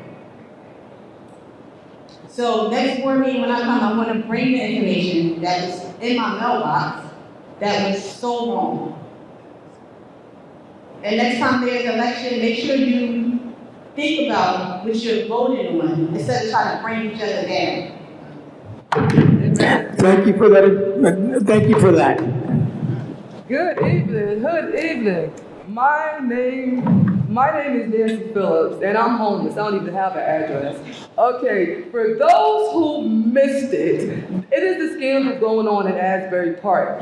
Mark Urbina, our acting superintendent, all over the paper, he purchased a boat and golfing equipment, and then he took the bill, and then he sent it to the Board of Education for reimbursement. Ma'am, I'm going to stop you and let you know that while you have the right to speak here tonight,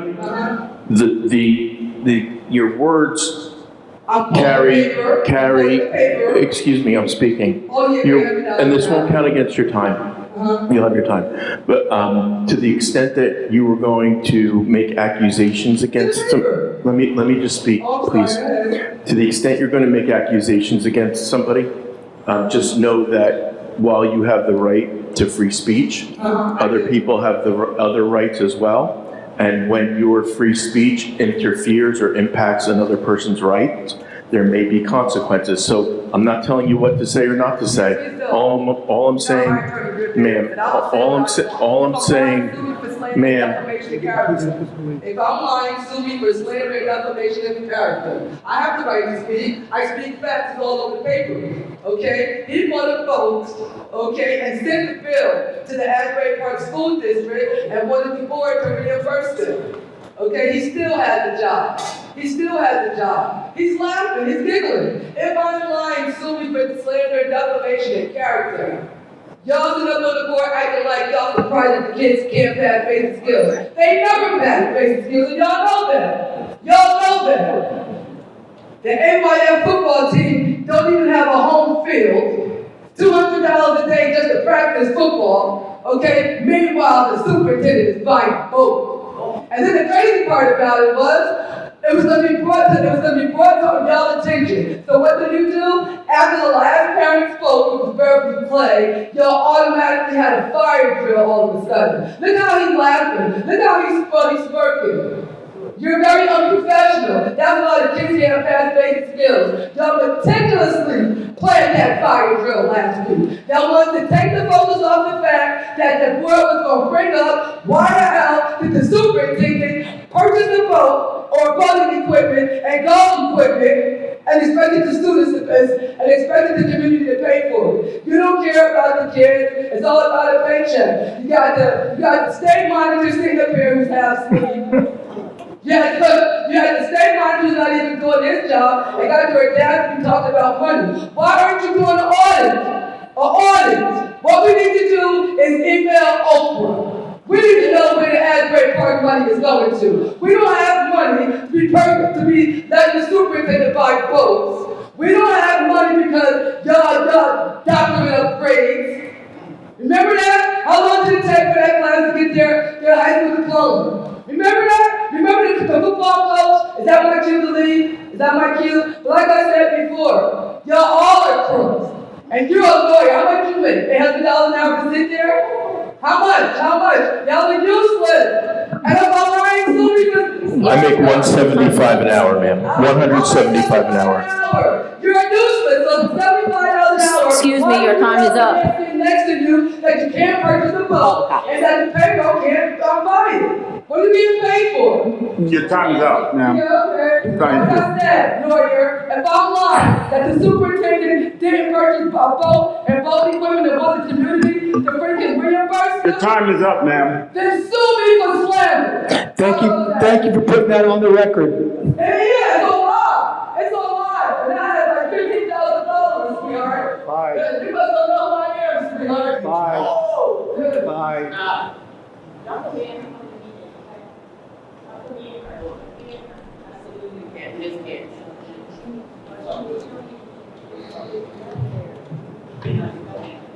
Alicia Simmons, School Avenue, Asbury Park. Sitting here watching this, listening to what was happening. I think, this is the first board members and administration. It's the first rule that I learned when I became a board member, is that the board members are supposed to say what they want done.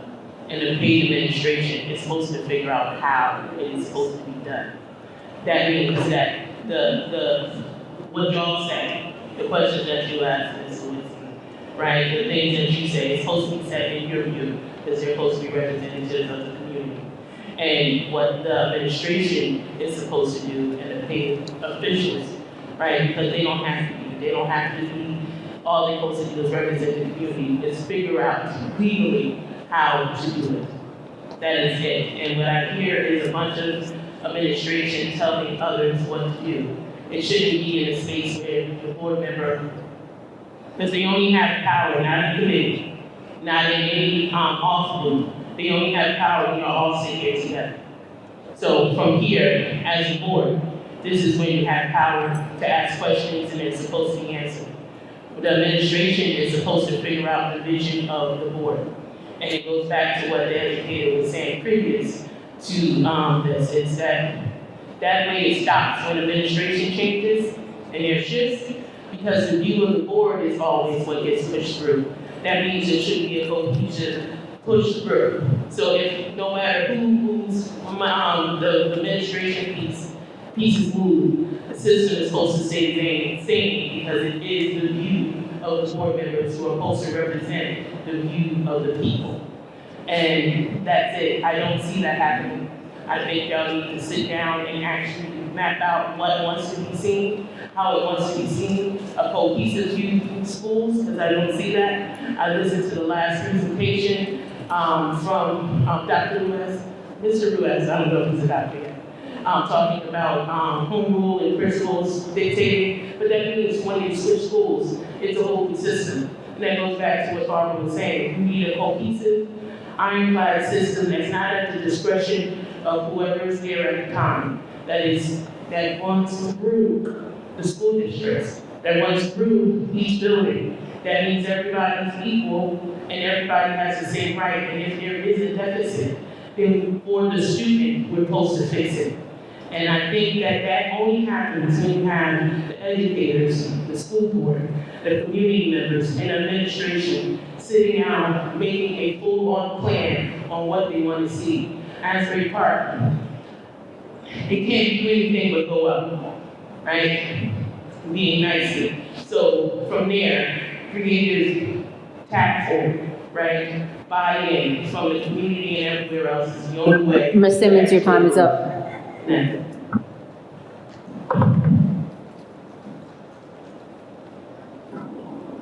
Is there anyone else? I would like to make a motion to close open mic.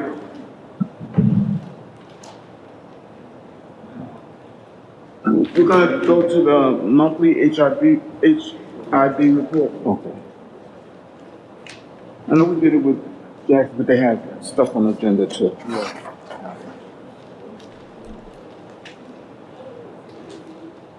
Okay, so we're gonna move to the superintendent report?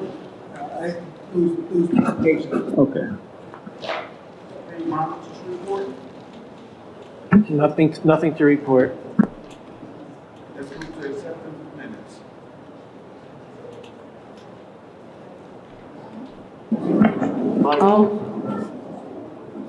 I'll move, Is there a motion to approve the minutes? I'll move, The August 29th minutes. You want to do all of them together, Ken? We can do the August 29th, October 17th, the closed session meeting on October 17th, special meeting on November 7th, and the closed session meeting on November 7th. I'll second that with the correction to the closed session on October 17th.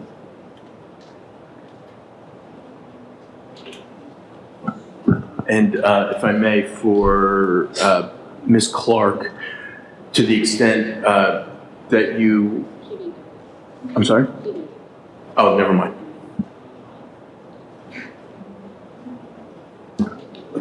Roll call. This is to approve the minutes with the October 17th revision to reflect discussion. Ms. Glassman? Yes. Ms. Lisinski? Yes on A, B, and C. I'm going to abstain on D and E.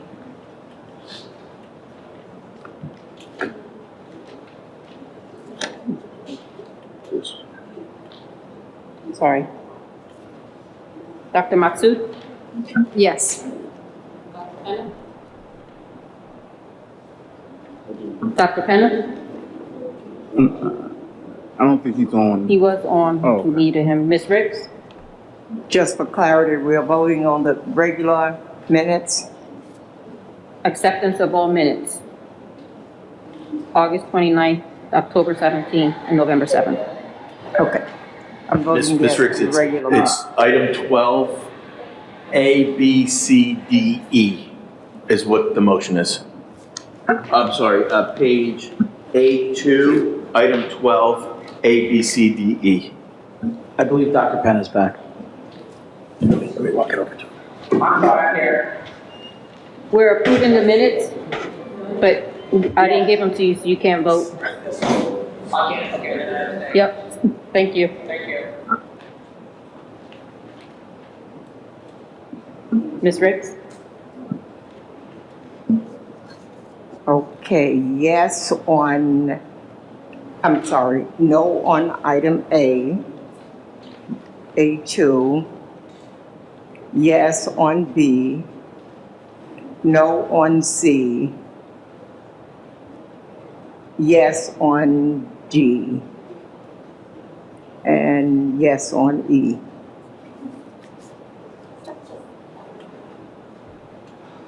No to A, yes to B, no to C, yes to D, and yes to E.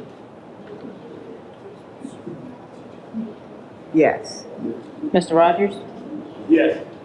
Mr. Grillo? Yes to all. And Mr. Saunders, you abstain.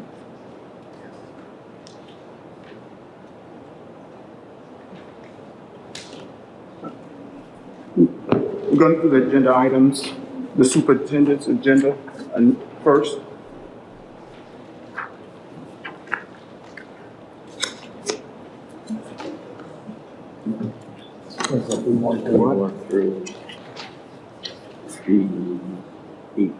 I'm looking for a consent agenda for B1 through B8.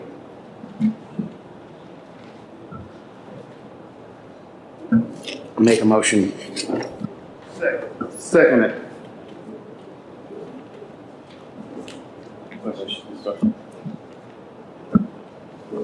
Do you have questions, discussions?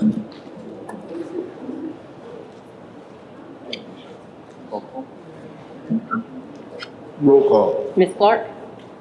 Yes. Yes. Yes on B1. Yes on B2, E through I. Yes on B3, number 2, 6A, to B on B4. Abstain on leave of absences, I didn't see the list. Yes on 8 and 9, the resignation, retirement. No on 10, the new job creation. A, yes on B. No on 11, 12, and 13. That goes through B5. Number 14, yes. Number 15, abstain on A for my reasons, and abstain on B. Yes on 16, 17, and 18 on 5. Yes on B6. On B7. No on 29. Yes on 30, 31. Yes also on 25, 26, and 27. And 28. B8. Yes on 32, abstain 33, there was no attachment.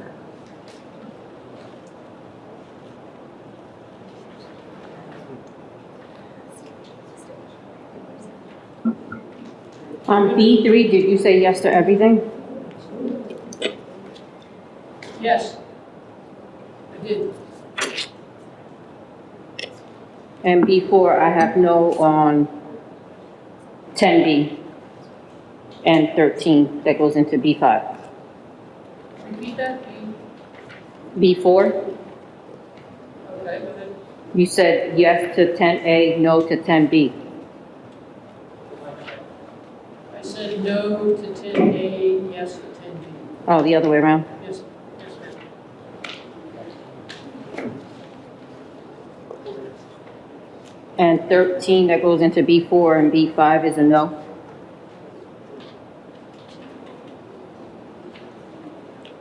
That's correct. Thank you.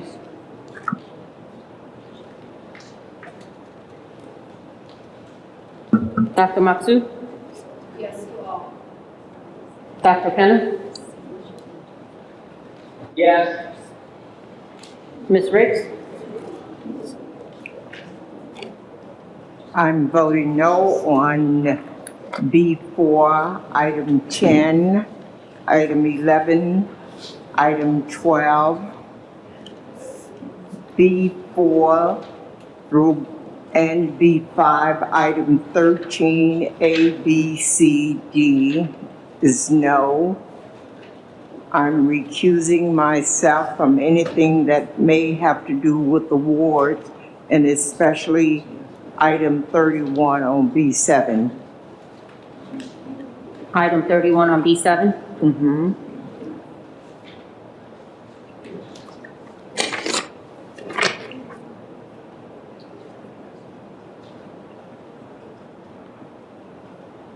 Did you say no to B7, number 31? I recuse myself from B7, not number 31. Thank you.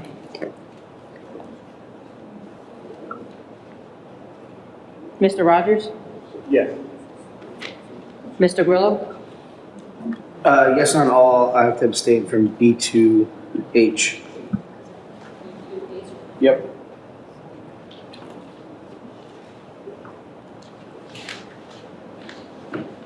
Mr. Saunders? Yes. Thank you. We're going to do the business agenda. Move it. Question. We're going to do questions. Who seconded? We have to make a motion and second. Okay. Question. I'll second it. Thank you. Questions, comments?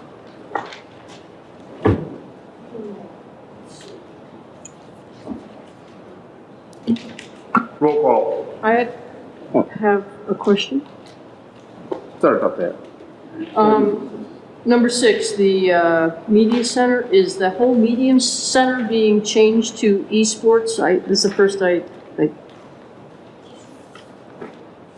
or do we still have a quote-unquote media center library?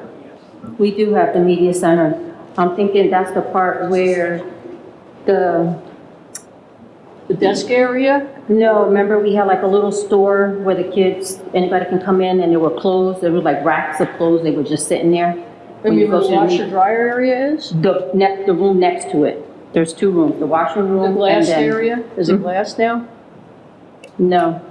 When you come in the media center, there's 2 rooms to your left. One is the washer and dryer, and then there was this one big room, it looked like a store. It's in there, and we still have the media center when you go down the stairs. And all those stations are gonna fit in there? It's The pretty whole big. station? Mhm. Oh, okay, it's pretty big? I don't remember it being that big. All right. And that's, what grant is that they're using? ESSER? The 20? SDA. SDA is giving us money for that? Oh, okay. Yes. That's the first I heard. I didn't know they were giving us money. That's actually very nice.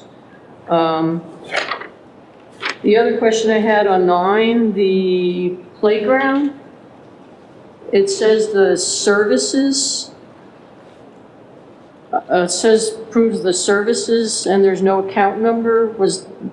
I'm assuming this is already installed, and I think something about it, we had something about it on, is it the playground we had something about on a previous agenda? Is there supposed to be an account number, or? It's supposed to be, it was just submitted by mistake. It's coming from preschool? Mm-hmm. Okay. It's allowed with PEA funds. The other question I had was number 10, the enrollment projections. It kind of rolls into the question before about the money that you want, the 1.2 that you want to use out of preschool funds because it's not utilized. The preschool program now has 14 classrooms and the estimate was 17. So the projection is for 19 for 25, 26. If we can't get, we only have 14 now, I'm not sure why the projection would be for 19. That's a little overstepping. If you're expecting money to be moved from preschool to the general fund, I don't know if that's something that's going to be common to do. I don't know how you're going to get 19 classrooms.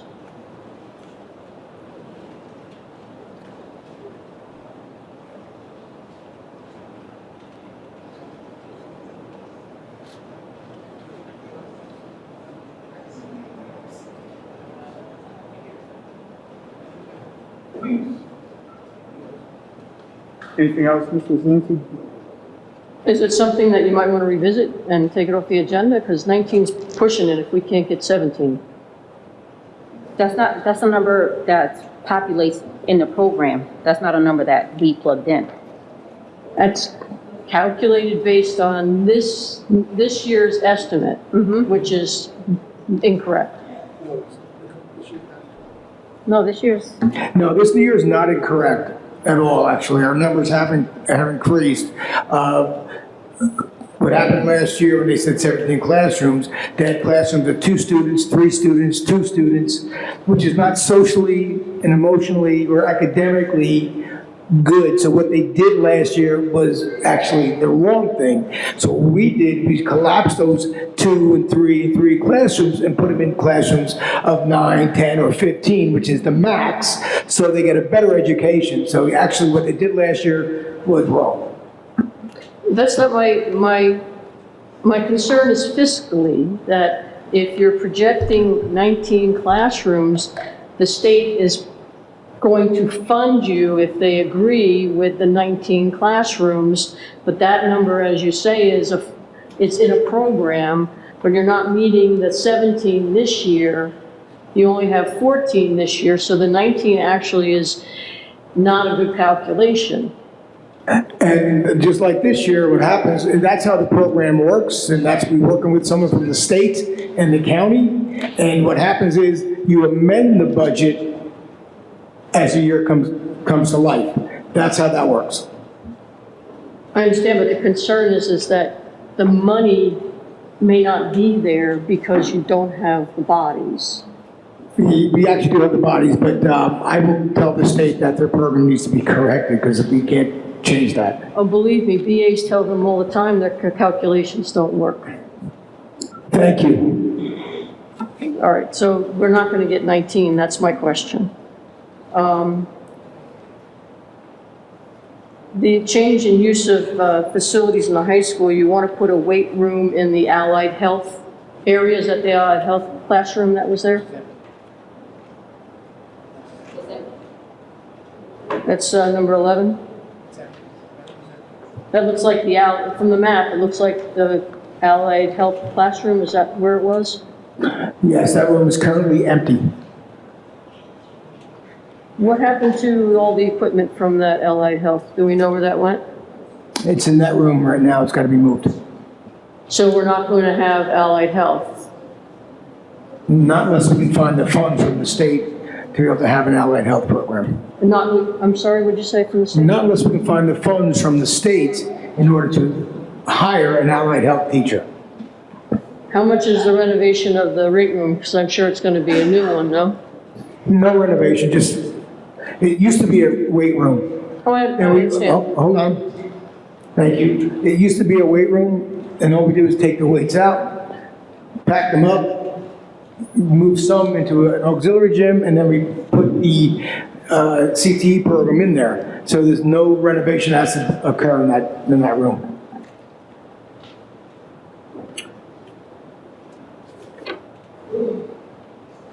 The other question I had is the comprehensive maintenance plan, number 13.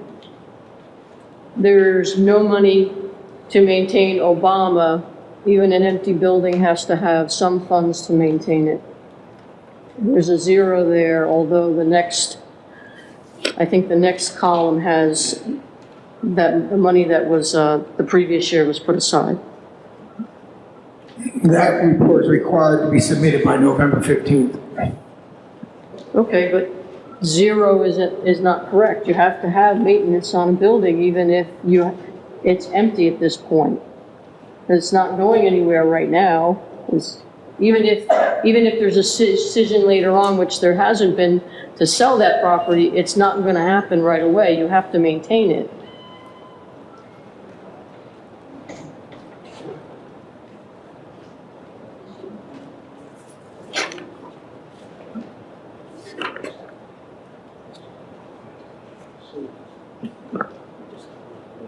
That's all my questions or This concerns. is for educational buildings, that's why it's a zero amount.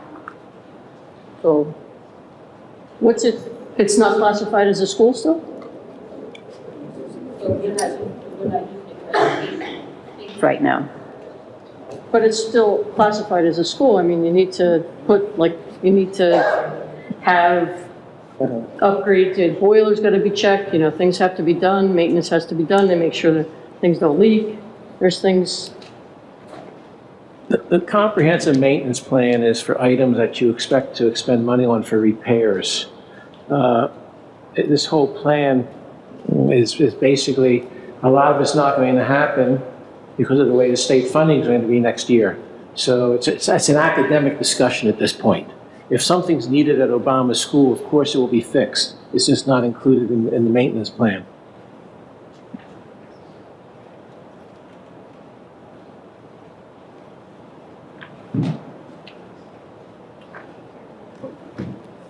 Roll call.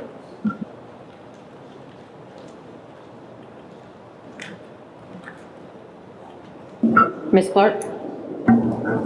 Yes. Ms. Ricks has questions. Just one question, I'm sorry. Seeing that we are not having an allied health program and we don't have a cosmetology program, and I know we had lots of equipment, what happens to that equipment? We had no cosmetology equipment, we never had any in that program. Which one? The cosmetology. And like I said, for the other program, it has to be moved. It's in the room right now, it has to be moved. Okay. I understand that, but what's going to happen to the equipment since we no longer have the program? In general, the equipment will be stored. If administration deems that it should be sold, a resolution will come before the board authorizing the sale of the equipment. So as of right now, they're just keeping it, but if they do plan to dispose of it, that'll come before the board for approval.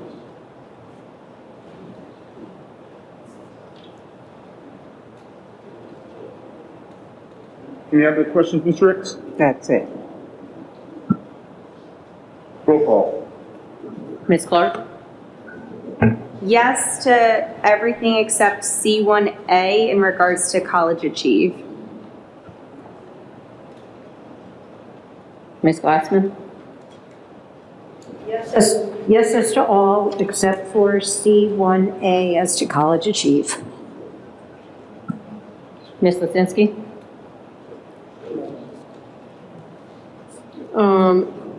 In the bills and claims, I'm going to vote no on the consultants. I'm sorry? Bills and claims, I'm going to no on the consultants. I'm going to abstain from number 2. Rest, yes on that page. I can't see the page number. Yes on 4B, C, D, E. Yes on 5 pupil placements.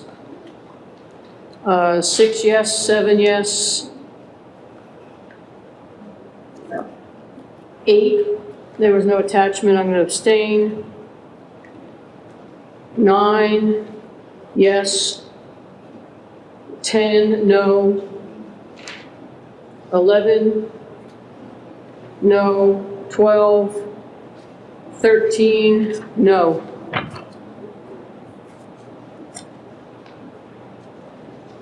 Which one didn't have an attachment? The statement of assurance, health and safety?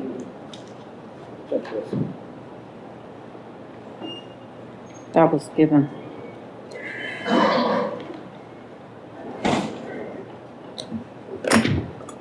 Thank you.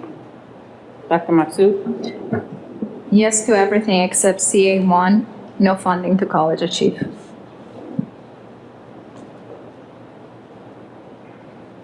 Dr. Penna?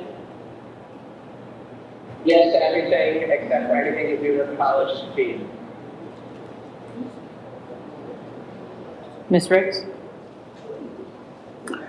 I'm abstaining C1, items 2 and 3. C3 through 4, item 11, I'm voting no. C3? C3, and it continues on to be C4. Okay. I'm voting no. On the whole thing? And I am voting no on number 13. That's it. On pages C3 and 4, you're saying no to the whole thing? Mm-hmm. You have 13, right?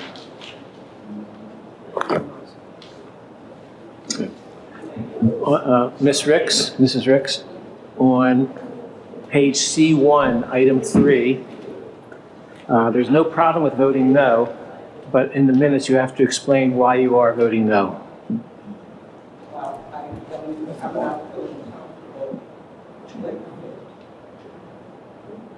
I know I went through this last time. I'm not feeling comfortable voting yes, so I'm abstaining.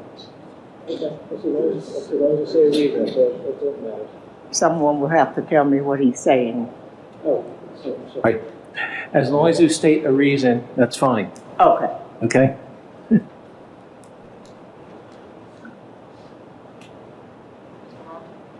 Mr. Rogers? Yes, on everything except C1, anything dealing with College Achieve. Mr. Grillo? Yes, except no on C1A, any line items having to do with College Achieve.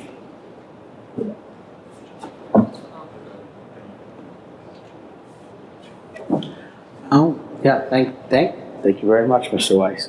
Also, I'm abstaining on any public utilities, bills to public utilities and water.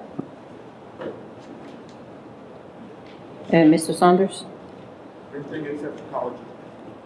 Thank you.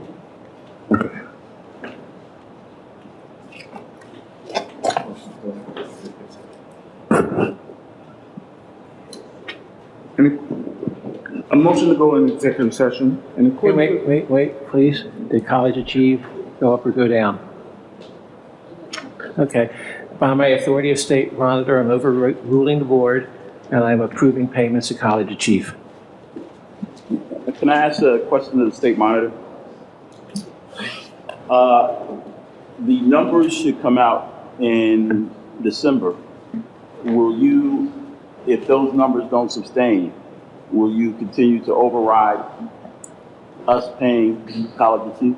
So what's going to happen in December? The ASSA shows a much reduced number of payments for College Achieve.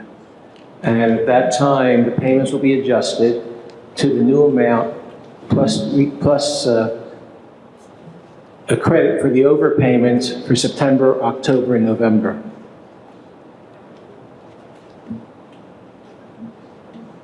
I have a question about that. Is there any money that the state is going to recoup from that, since a lot of our funding is based on enrollment? They may recoup it next year, but not this year.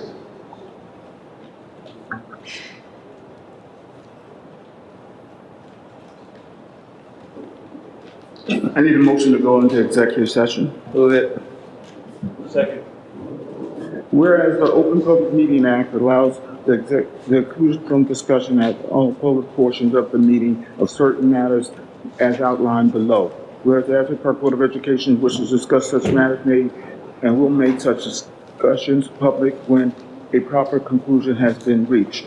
Now therefore, it be resolved that the Asbury Park Board of Education will hold a closed executive session on the date of November 24th, 2024 at Asbury Park, New Jersey, for the purposes as outlined described. Upon return, action may be taken. Ladies and gentlemen, the board's going to go into closed executive session for approximately 1 hour. The board is going to be discussing litigation and personnel matters and contracting. As I said, it's expected to be an hour. The board will not take any formal action while in executive session. To the extent that the board is going to take formal action, it will be done out here in public upon the board's return from executive session. Thank you.